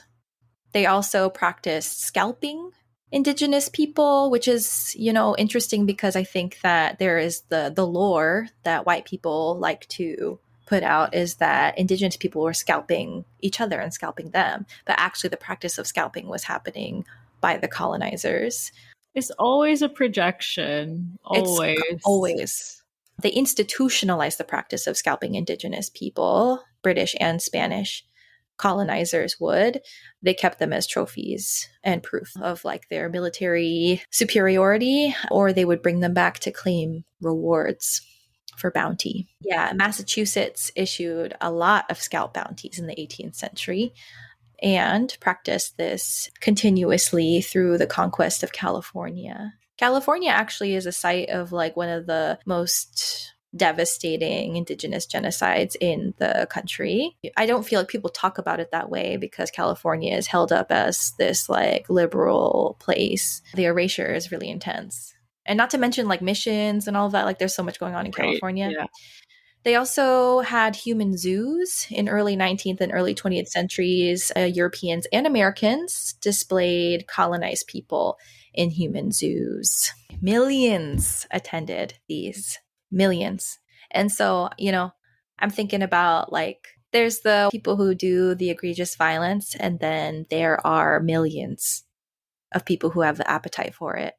Yeah. And I feel like that's also really mirrored in the public spectacle people have created around JD and his violence. Totally. Or they call him his crimes, but not like the way that he took human life and desecrated their bodies and stole people of their loved ones. You know what I mean? Like they're like his crimes. There's that. And then there's also trophy hunting and colonial game. What? So beyond humans, colonizers, they also engaged trophy hunting of animals as a symbol that they had conquered lands and people. Like they would bring, taxidermy always rub me the wrong fucking way. I don't like it. It feels disrespectful. Oh, I hate it. And they would do this as a way to show that they like conquered a place. And they often, displayed these in museums as well and collecting. And they would collect like heirlooms and whatever. They would collect everything. And so including people's bodies, but also like the bodies of animals exotic quote unquote animals that they have killed that may have been sacred to the people especially, seemed like some sick joy that they were getting. And so I also was making the connection to like the McDonald triad and mutilation of animals, and curious about if that's actually rooted specifically in these behaviors. Right. You know what I mean? Yeah. So I found a couple articles. One is from a book called Confronting Colonial Objects, Histories, Legacies, and Access to Culture. This article was written by Karsten Stahn. It's called Collecting Humanity, Commodification, Trophy Hunting, Biocolonialism. And it starts with a story. And this is very disturbing, but it feels relevant sometimes to not shirk details, because I think that there is a tendency to minimize or like choose to disappear the just like depravity of colonial violence, and people are not recognizing that this is something that echoes through this day, and that actually I don't know that there's a level of reparations that is possible for the harm that has happened. And even, even the most basic reparations, there's always pushback. Mhm. And so the story that they open with is a chest of Herero skulls was recently sent by troops from German Southwest Africa to the Pathological Institute in Berlin, where they will be subjected to scientific measurements. The skulls, from which Herero women have removed the flesh with the aid of glass shards to make them suitable for shipment, come from Hereros who have been hanged or who have fallen. This cruel and distanced description of the collection of human remains by Germans in Southwest Africa forms part of the memoirs of an officer of the German Protective Force called the Schutztruppe, published in 1907. It's connected to a popular image, namely a colonial postcard, which shows officers from the notorious Swakopmund camp loading the Herero skulls designated for German museums and universities. They say that the sober tone of the text and triumphant image depicting skulls piled up like brick stones illustrate the dehumanization of human remains and colonial violence, and the degrading methods of collection and preservation, creating an entire industry of trade of body parts. Oh my gosh. The mix of colonial ideology and racial science. See, science. They keep calling it Yeah. science. Medical cannibalism, racial science. It's Right. not. It's just Depraved. Yeah. At the peak of the colonial period prompted not only a stark increase in the removal of cultural objects, but also a new era in collection of human remains. Thousands of humane remains, in particular from allegedly quote unquote extinct or quote unquote primitive populations, were collected in colonies and transferred to scientific, anthropological, or military museums and laboratories. Human skulls turned into the quote unquote holy grail of 19th century race theory. Human remains constituted biocapital, sought by public institutions, private collectors, and colonial administrations in order to remap the human space. The study of crania, facial angles, or jaws served to investigate human differences through biological criteria. This, and they put it in quotes also, colonial corporality was driven by global networks involving physicians, curators, traders, profiteers, colonial officials, military doctors, or missionaries in museums. It was supported by colonial expansion, Darwinist theories, desires for anthropological objectification, strife for national prestige, or for educational purposes. It provided an additional incentive for trophy taking and collection of human remains from burial sites, battlefields, prisons, or internment camps. Remains were commissioned, exchanged, traded as objects between institutions and individuals. And this person names this as the most violent emblem of colonial conquest. Later in the article, they talk about how many indigenous cultures, human remains are sacred, right? And treated as people rather than objects, even after their passing, connecting past and present. And collectors treated remains obviously as objects. Indigenous populations regarded as research material for anthropological classification or show objects. Many remains were collected without consent in violation of local laws, customs, and belief systems. Of course. Yeah. They also note that the collection of human remains started long before the peak of colonial expansion, that trophy taking has been an inherent part of warfare. And then also, as we noted earlier with the mummies, that was before these examples. Skulls and bones and body parts were collected under the umbrella of science to explain differences between nations or to classify human races by anatomical difference. That's where like the practice of phrenology comes from. In particular, non-European human skulls became fetish objects. Military, physicians, explorers, missionaries, anthropologists were mandated to obtain skulls. They were collected in military operations, detention camps, hospitals, or again, taken from burial sites. They also noted these practices were in contrast to standard, quote unquote, civilized behavior and military codes of honor. Like these are things that they would simultaneously say is like actually like not a part of the code of honor, and yet they had like a quota for it still. Right. They were like morally banned, but then also practiced all the time in colonial warfare, sometimes in alleged response to mutilations of bodies or headhunting by quote unquote non-civilized enemies. So they said this is where I think all of the rumors come from, is that they were like, oh no, they did it first. No, they were cannibals. No, they were scalping. No, they were beheading our people. And I just don't think I don't think that's consistent. Right. They continued by saying trophy hunting or mutilation were both a cause and consequence of colonial conflict.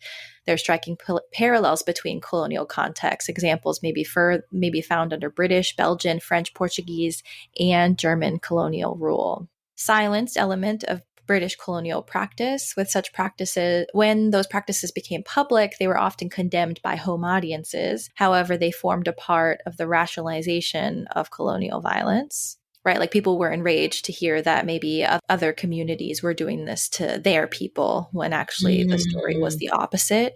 And then they used that as a way to mobilize and get a lot of support from people back home to continue colonial conquest as if people deserved it. Like manufacture consent. Exactly. And then they talk again about how they were used to crush resistance efforts or insurgencies in Asia and Africa.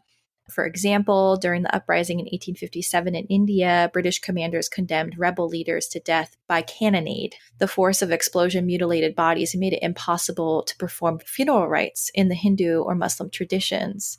Sometimes the skulls were preserved. So that feels really intentional too. Like I'm thinking a lot about Palestine and, the intentional use of bombing.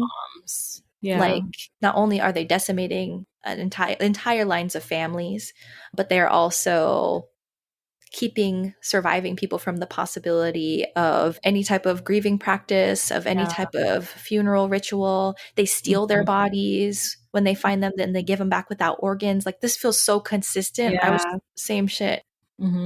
Yeah. After the Battle of Magdala in northern Ethiopia, 1868, British troops cut hair from a corpse of the Emperor Tewodros II as a trophy. And then it later became part of the National Army Museum in London. The stories go on and on and on. One more thing on this note that I wanted to highlight, another article that I found, is that we're talking about this from a military context, which is structural, which is like, attributed to governments and institutions. But what's missing in that is that militaries are made up of individual people who go home to their families. I found another article called Colonialism in the Decor. We Can't Keep Sweeping the Past Under the Leopard Skin Rug by Elliot Ross. And Elliot says around 25,000 colonial officials returned to Britain during the mid-20th century alone as formal colonial rule came to an end. Many others who had lived and worked in British colonies outside of any government role came back too. They brought all kinds of stuff with them. Historians Chris Jeppesen and Sarah Longhair discovered an assortment of wood carvings, paintings, drums, other musical instruments, furniture, a set of arrows used as a hat rack. In one home, a wash basin had been kept intact. Some items were proudly displayed. Others have been stored away from view in attics and cupboards. There were lion and leopard skins, many ivory ornaments, and elephant feet used as waste paper bins. just casual in these people's houses. There was a machete shattered by a bullet taken from the body of a slain Land and Freedom Army fighter in Kenya. They were called Mau Mau. In the 1950s, some interviewees devoted Africa rooms in their homes or other ways of consciously using techniques of museum curation and display, such as labeling and glass cabinets. So this is just the beginning of this article. And I'm thinking a lot about cultural appropriation. I don't think that when we talk about cultural appropriation, people are often thinking about this violent, underbelly as a part of it. I think it offers a different way for metabolizing the impact of cultural appropriation when we see that actually it has roots here. So the article continues and then talks about how Jeppesen and Longhair interviewed more than 30 elderly former colonial officials in their homes across the UK and found that the world of their youth, often memorialized through domestic ornaments and furniture, was frequently fondly remembered as a time and place of family and friendship, of personal ambition and adventure, of love, of hope, pleasure, desire, and loss. Oh my God. They said that they also spoke with several elderly people now living in England who had spent early years in colonized countries in Africa and brought souvenirs home. These conversations offered a way of understanding how the colonial period is perceived in domestic settings. German historian British Schilling defines public memory as being primed through interactions in the public space, media, and institutions, whereas private memory is usually transmitted orally and often within families. It forms a unique archive of stories and anecdotes on one hand, but also material relics on the other. Cherished notions of white European innocence and benevolence are sustained through a focus of simple curiosity. They then say it's apparent from what has been written by these historians that for families who inherit these colonial relics, these items are simply a part of their memories. There's little possibility of extricating the personal experience from political context. In Schilling's research, members of the post-colonial generation of some of the most notorious German colonial officials, typically their grandchildren, remember their ancestors as harmlessly quirky characters. Oh, God. Yeah, Klaus van Weisman told me how his relative crossed the Congo Basin on behalf of Leopold II, riding a tamed ox, writes Schilling. Hermann von Weisman, who eventually became governor of German East Africa, now Tanzania. However, may he also be remembered for his self-proclaimed acts of violence against natives. But that part, people are not really holding on to. Other examples include Ewald and Nikolaus von Puttkamer showed Schilling, the researcher, vast mansion their relative Jesko von Puttkamer had put in the middle of a jungle during his reign as governor of Cameroon. The German government recalled him in 1907, accusing him of excessive spending and severity to natives during a period of heightened indigenous resistance to colonial rule. But his, grandchild or whatever has this affectionate moment where he's sharing this photograph of, look at this beautiful mansion, and they're all of them are like my whimsical little uncle, quirky grandpa, quirky guy. He may have cannibalized some people, but it was a phase. Oh my gosh. We all have that phase in college, is the vibe. Yeah, it is. Yeah. Yikes. They also talk about how Germany is not alone in fixating on colonial leaders' eccentricities and hobbies at the expense of more troubling political histories. They talked about Winston Churchill's home, which is now a museum.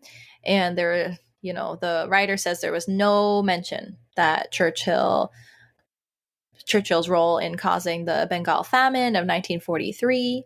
The death toll is approximately 3 million. Visitors instead are encouraged to detail Churchill's great fondness for butterflies. Feels like the kawaiification of Japan. 100%. Another flavor of it. The kawaiification of Japan. Yeah, that's true. They're so cute, but also not too long ago. Yeah. Conversations. So cute. Don't remember all the other stuff. Recasting itself through the kawaii culture to evade historical accountability. A lot of accountability needs to be had. Yeah, troubles in Japan. But yeah, it's very romanticized over there. Yeah. The writer then talks about how you can trace a thread from these personal memories to the public framing of colonists as just wide-eyed adventurers who just happen to possess enormous political power over non-European people. Cherished notions of white Europeans' innocence and benevolence are sustained through a focus on simple curiosity. Even the most basic historical facts manage to slip through the cracks in colonial families and the nations to which they belong. It's the way that a man's skull can be taken and displayed in a museum or used to hold novels in place on a shelf. So a lot of parallels. I felt very A lot of validated parallels. Yeah. with these Yeah, I'm glad findings. that you went down this rabbit hole because it's very insightful and telling. I have one more thing. Sorry, I'm talking a lot. That's okay. But this time I asked ChatGPT because I was like having these connections in my head. I said, make an argument about how Jeffrey Dahmer is just, how his cannibalism and his behaviors are a byproduct of the Okay, let's violence. hear it. And, I tried to ask about epigenetics and stuff. Everybody taught, like, any type of historical trauma, and the conversation around epigenetics is always about the people who have been traumatized, people who've been colonized. Never through the lens of what do you inherit when you have legacies of conquest. People are not researching. Well, they're starting to research that, but, sparse. But they did present these other concepts that feel good enough. But I can't take credit for finding these. I mean, these ideas in my brain, the connections made, ChatGPT. So, thanks, AI, I suppose. They talked about two things. They talked about repetition compulsion, which is a psychodynamic theory, right? The drive to repeat a trauma over and over, especially if they're unresolved. ChatGPT took a metaphorical approach. They said if Dahmer's ancestors lived by consuming the lives of other people through slavery, conquest, rape, and dispossession, then his cannibalism could be a grotesque re-ritualization of those acts, metaphorically. Yeah. But I think also literally. And literally, yeah. And then ChatGPT says he did need to be taught colonialism. It lives in his cells, his dreams, his compulsions. The lineage of European conquest becomes a kind of haunted genetic architecture, one that reenacts itself not through speeches, but through flesh. And I was like, ChatGPT can never just answer a question straight. No. But also, I was like, yeah. Has to be poetic. Well, it has information about me, so I think that it tries to talk to me like I want to be talked to. Like, yeah, I do think that it lives in his body, his dreams, his compulsions, haunted genetic architecture. Yeah. Yes. So they also talk about the colonial unconscious, which refers to a deep-seated internal memory. Intergenerational trauma, collective memory, combo, colonial unconscious. It's this thing that we share, this unspoken legacy of colonialism that persists in all of our psyches and throughout society. They name, the legacies include patterns of domination, violence, dehumanization, racial hierarchy, traumas that are not only historical, but also psychological and cultural, shaping behaviors and social structures across generations. And so the connection that was being made here is the idea that people who are socialized and shaped by colonial histories may unconsciously repeat patterns of violence, domination, or dehumanization inherited from their colonial past, and could be seen as a form of repetition compulsion on interpersonal and collective levels.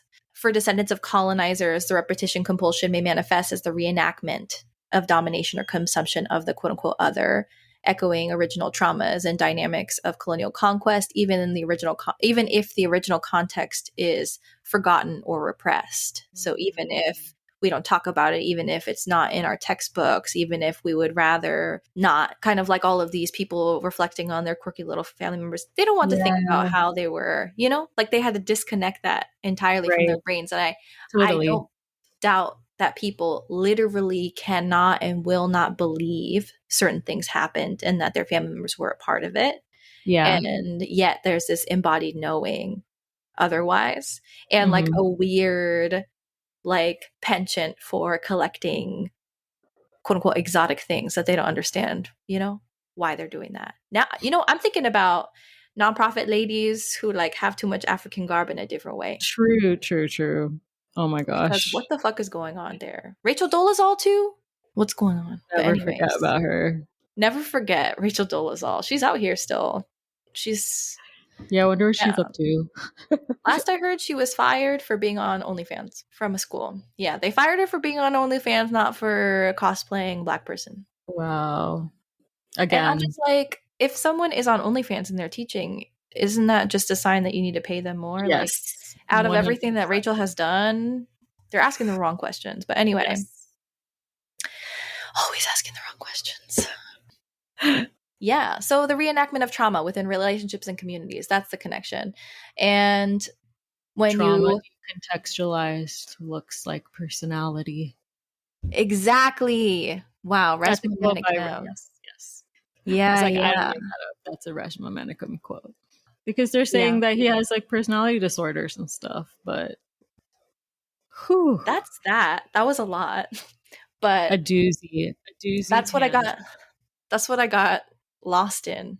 That's why I was behind, because I got lost in this. That's fair. That's fair. But hopefully it kept your attention the whole time. 'Cause it Yeah. kept Yeah. mine. I mean, I feel like it's very, very relevant and very insightful to the story. So thanks for taking us on that journey. Yeah, for sure. As you were talking, I like one of the last things that I did for research was watch the testimony of Tracy Edwards, who's the person I talked about right in the beginning. And I haven't formed full connections with it, but maybe you can help me out as I get into it. So now we're back to July 22nd, 1991. Tracy Edwards is a 32-year-old black man. He had seen Jeffrey Dahmer a couple times before then, had spoken to him, had said hello. He was at Grand Avenue Mall in Milwaukee on this day with a couple of friends drinking beer. He said that JD approached them and started talking to them. JD told them that he was in the city from Chicago and was taking care of his sick grandma. But he said he was like a professional photographer, and then was trying to like ask them like, are any of you guys interested in making money taking nude pictures, basically modeling for nude pictures? And then he told them like, oh, I'm gonna buy all of us like beer, rum, and coke, so like let's go to the liquor store together.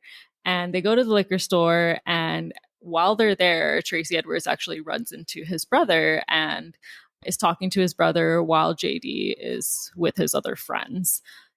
Something happens where like it ends up being that his two friends leave to go change, and then they said that they'll come back with some girls, and Tracy Edwards goes with JD to his apartment, but JD ended up giving his friends a fake address, which he finds out later when he reconnects with his friends.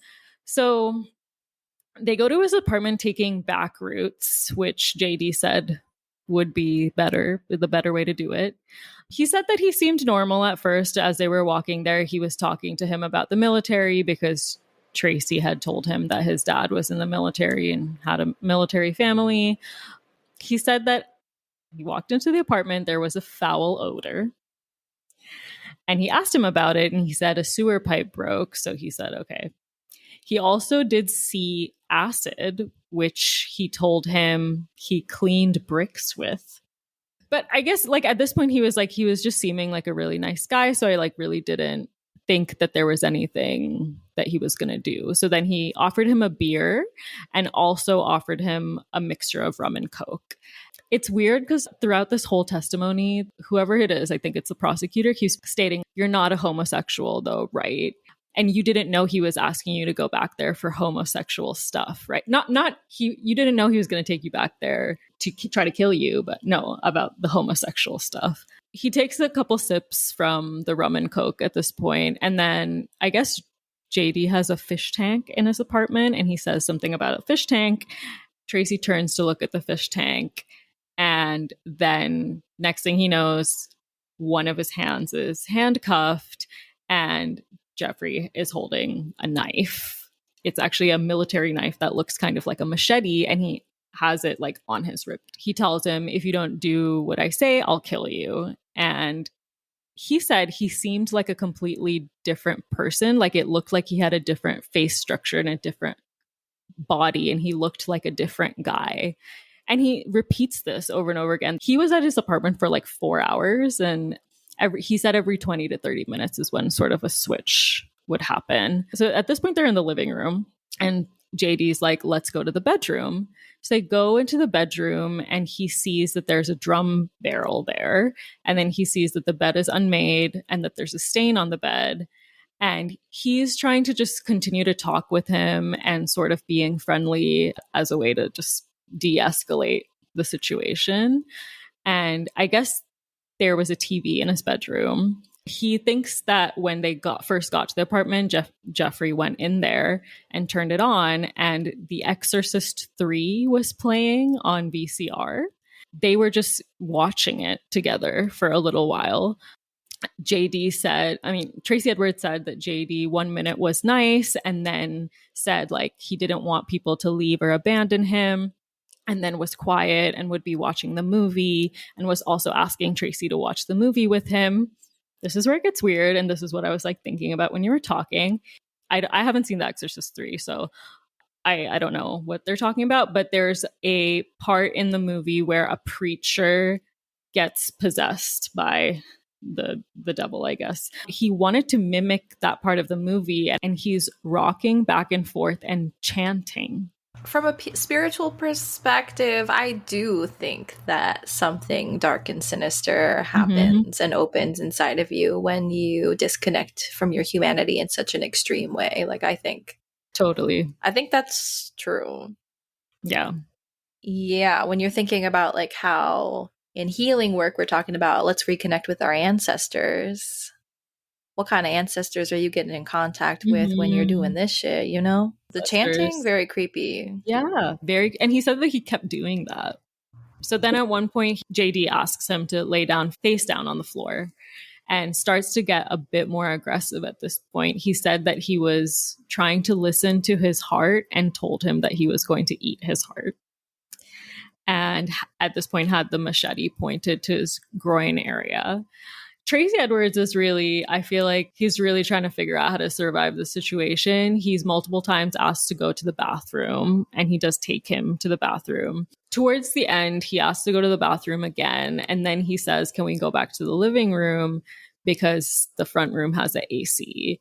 And so I guess they go back to the living room. Tracy Edwards actually unbuttoned his shirt to keep JD more at ease. And then he said that he was going out of himself. So I'm like interpreting that as like he was dissociating, and that he was again rocking and chanting.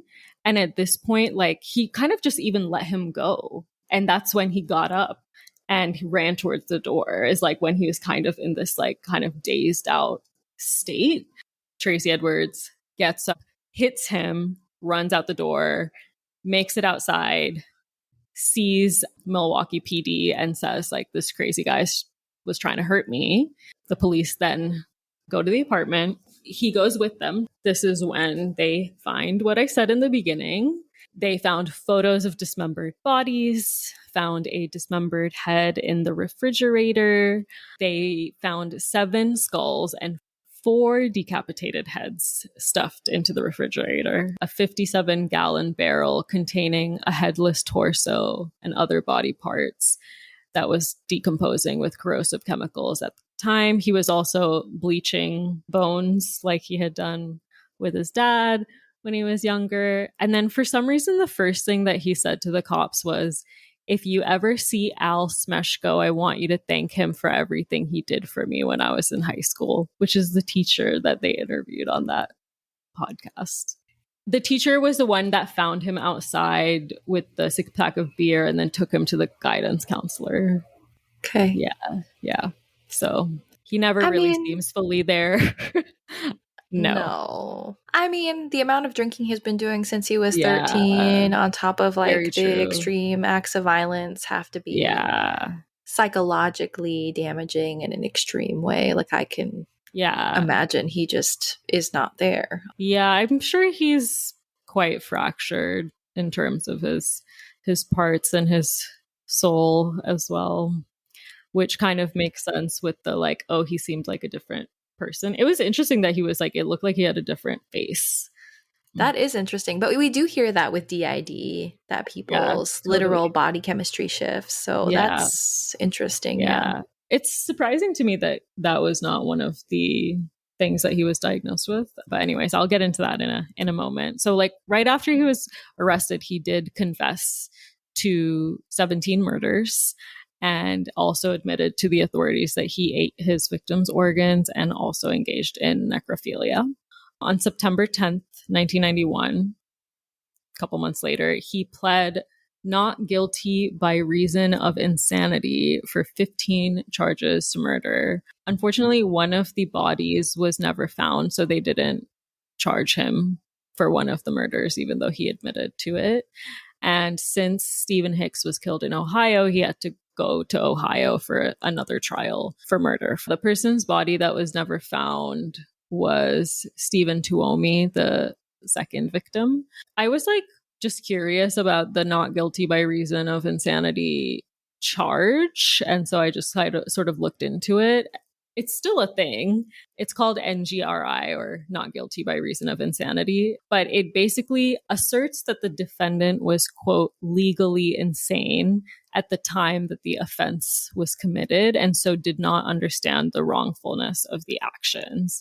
In a court, what this means is that someone lacks insight into their mental illness at the time that they committed the crime. So they could have insight during the trial that they didn't have during the moment that they committed the crime. It is one of the most controversial criminal defense strategies and also the least successful. But what I actually found that was very interesting is that even if someone wins a trial, so is declared not guilty by reason of insanity, it's not that they're free. They are committed to a mental health facility, and usually they get held on an involuntary indefinite psychiatric hold, and oftentimes are incarcerated for the same amount of time or even longer than those who are incarcerated in prison for the same crime. And because of how the current mental health infrastructure is not set up to house people in this way, what ends up happening is that there's like state jails that end up being the place that these people are put, and folks have died in these facilities from neglect and abuse. And I found out that there are only, so they get put in state psychiatric hospital beds, and in the US there's only 35,000 state psychiatric beds in the whole country. Well, his lawyer probably didn't find any other. Yes. I mean, do you ever think like, someone's got to be the defense attorney, and this guy's probably like,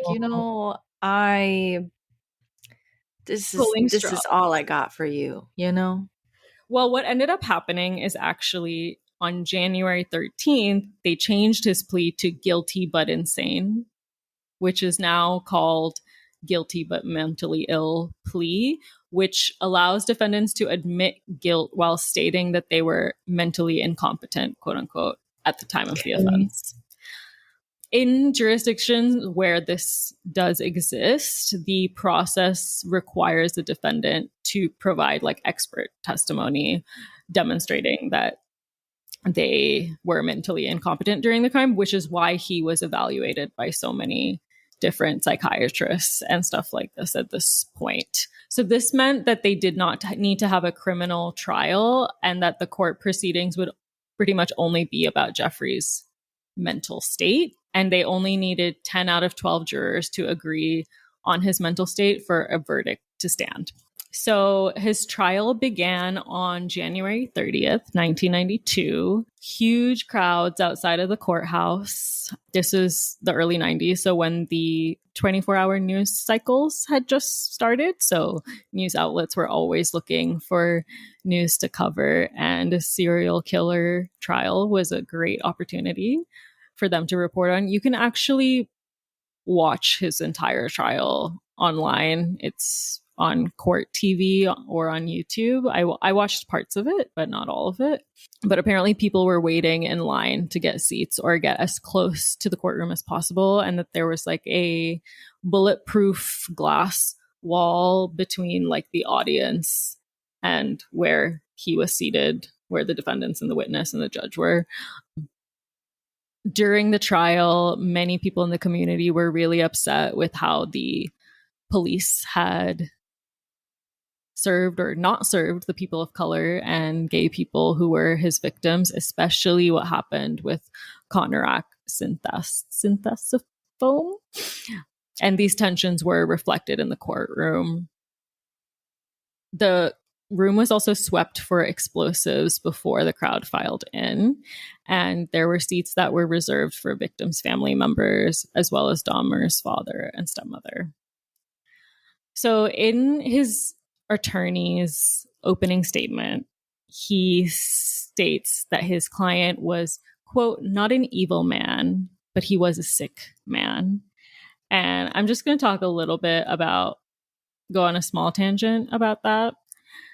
So the definition of psychopathy, according to Psychology Today, is the absence of empathy, blunting of other affective states, callousness, detachment, and enable them to be highly manipulative.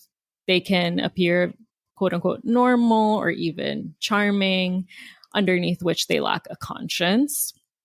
Psychopath and sociopath are often used interchangeably, but a sociopath, I guess, refers to someone with antisocial tendencies that are thought to be rooted in social and environmental factors, whereas psychopathic traits are thought to be more genetic or innate. That said, both genetic and non-genetic causes likely play a role in shaping any person who has these kind of traits. Antisocial personality disorder does overlap with psychopathy, but it's not the same condition. A person can meet the criteria for antisocial personality disorder without showing the core traits associated with psychopathy. Psychopaths are thought to comprise just a fraction of people with antisocial personality disorder, which is like 1% of the general population. Psychopathy and sociopathy are also not like diagnostic terms. They're more like sociological terms.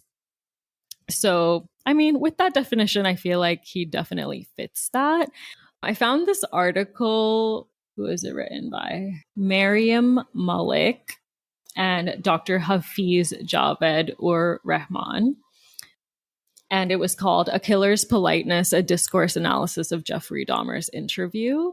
And it basically does like a content analysis of the interview that he gave to Inside Edition in 1993. And it basically talks about how he acts calm and is polite and presents himself as this like composed, rational, and nonviolent person, which sharply contrasts with the wild and gory aspects of his crime. They also talk about how this sort of discordancy, which he creates using strategic language, gives him the ability to shape public's perception and shift public focus from his monstrous deeds to his humane characteristics that seem relatable by using subtlety and politeness strategies. He's trying to portray himself as more relatable so that he can get audience sympathy.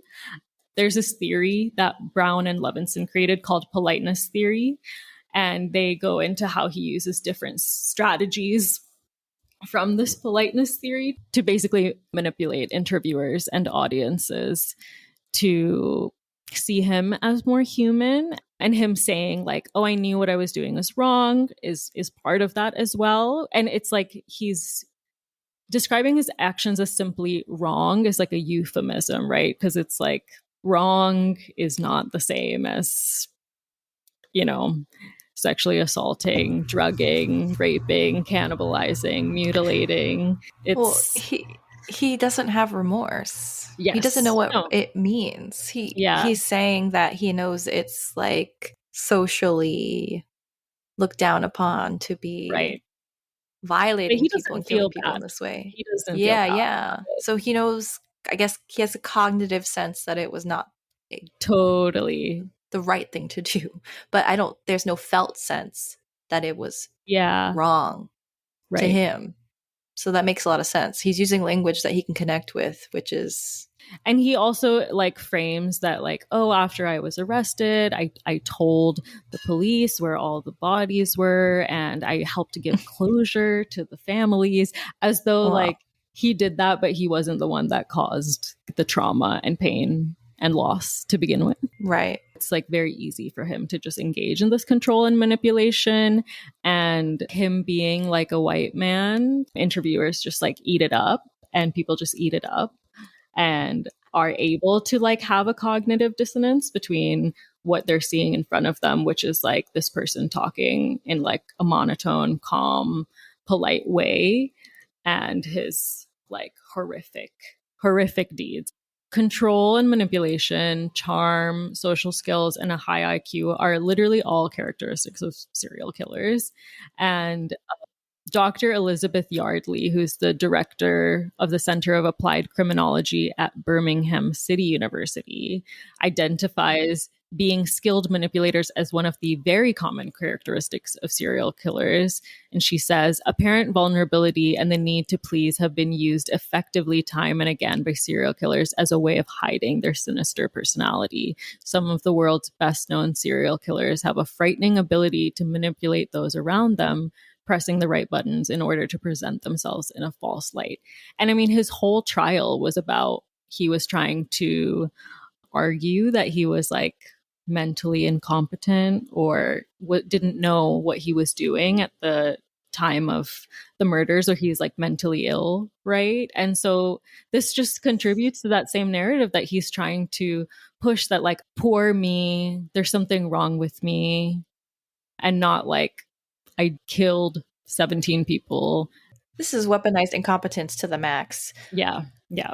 And also something I forgot about to mention in the research on cannibalism and repetition compulsion, colonial unconscious, I was trying to find articles about like what kind of epigenetic or biological inheritance is implied by people who perpetrate violence and people who inherit conquest. There are some studies that suggest there's a blunting of affect, that there's a more difficulty with guilt or empathy, or there's a kind of distorted intimacy in children of perpetrators of large-scale violence. They found this they did some studies with descendants of Nazis specifically. And so there's some suggestion that the moral dissociation that would be required for this kind of domination might rewire your stress responses in a weird way. Yeah, I could which see would that. maybe reinforce cruelty or dissociation, disembodiment, or the impulse to control. Totally. So they did find that. So that, all paired together feels like all factors. Yeah, and the way that he doesn't have emotional responses to anything and just is flat. No affect. Always. Yeah, flat affect always is very, very disturbing. And I think we don't ever get to see the side that like Tracy Edwards saw, where that shift happened. But back to the trial, what his attorney was trying to argue was that he said he had sex with corpses, he committed cannibalism, he performed lobotomies, but he also suffered from necrophilia, which is also not like a diagnosis. Technically, suffered from necrophilia? Yes. Suffered? Yes. I don't think he was the one suffering. No, definitely from not. necrophilia. Yeah. Necrophilia is also not a diagnosis. It's technically paraphilia, not otherwise specified in the DSM-4, which is used to describe sexual arousal to objects, situations, or non-consenting individuals which are outside the range of usual sexual interest. But notably, fellatio and transgenderism used to be qualified under this category as well. So, yeah, the systems, they're homophobic. Systems are very homophobic, very transphobic, very misogynistic. He said this during the trial, that he had an obsession with the Emperor and the Return of the Jedi, and he got yellow eye contacts. I don't know why this was relevant to the trial, but he did say that as a way to argue that he was a sick man. The prosecutor outlined ways in which Dahmer had demonstrated control of his behavior, like selecting his victims cautiously, killing them in a carefully controlled environment. And people in the court heard a lot of gruesome details about his actions and how he lured people to his apartment with promises of sex and money in exchange for photos, and drugged their drinks and then killed them, mutilated them, and sometimes documented these processes. A large part of the trial was testimony from psychologists and psychiatrists about his mental state, and he had various diagnoses proposed as a result of interviews with him. And also retroactively, psychologists and psychiatrists after the trial have proposed certain diagnoses, including borderline personality disorder, substance use disorder, alcoholism, psychotic disorder, schizotypal personality disorder, antisocial personality disorder, and necrophilia. One of the doctors said he did not meet the legal definition for insanity because he knew what he was doing when he was doing it. Dr. Park Elliott Diaz notably said that though Dahmer was an alcoholic, his killings had been well planned and deliberate. In addition, he pointed out that Dahmer used condoms due to fear of contracting AIDS. So he really planned things out, you know? In Boyle's closing statement, he said of his client, he was so impaired as he went along this killing spree that he could not stop. He was a runaway train on a track of madness. McCann said, he's fooled a lot of people. Please, please don't let him fool you. And the verdict was that 10 out of 12 jurors found him not mentally ill, said that his crimes were organized, premeditated, chose his victims carefully. He was thoughtful when it came to storing body parts in the refrigerator as he planned to eat them later. He targeted men who did not have a car since he knew that missing persons could be traced through their automobiles. Someone who is insane does not have the ability to plan ahead and have forethought and organization to commit such atrocities. And he was then sentenced to 15 consecutive life sentences and then later tried for murder in Ohio and was found guilty and received another life sentence there. I'll go into this a little bit later, but there was also victim statements that I watched all of them that were part of the trial where family members of the victims came and spoke to Jeffrey. It was honestly really emotional. All of them were Black and people of color. A lot of them looked him directly in the eye while they were making their statements. A lot of them cried during it. There was one person that just started yelling and screaming at him, and they pulled her out of the courtroom, and he literally just had no reaction. He was just, they would show his face every now and then. He's just sitting there, no reaction, just blank faced, looking down. Very, very disturbing. But I am glad that the family members had a chance to say their piece to him. It's like a small, very small consolation that they were able to have. So yeah, that's the end of the trial. Okay. It's been a long time. We'll be splitting it into two. For sure. We'll come back. We'll share about more prison. About and then the victims, their stories. Mm-hmm. I'll share about the community's response. Cool. And then I was going to talk about Glenda. Wow, thanks for staying up so late. Yeah, it's all good. Yeah, we're going to be back with part 2 very, very soon. Yes. See you then. See you in part 2. Hear you then. Hear you in part 2, or you'll hear us. Yeah, we won't hear you. Okay. Bye. Goodbye.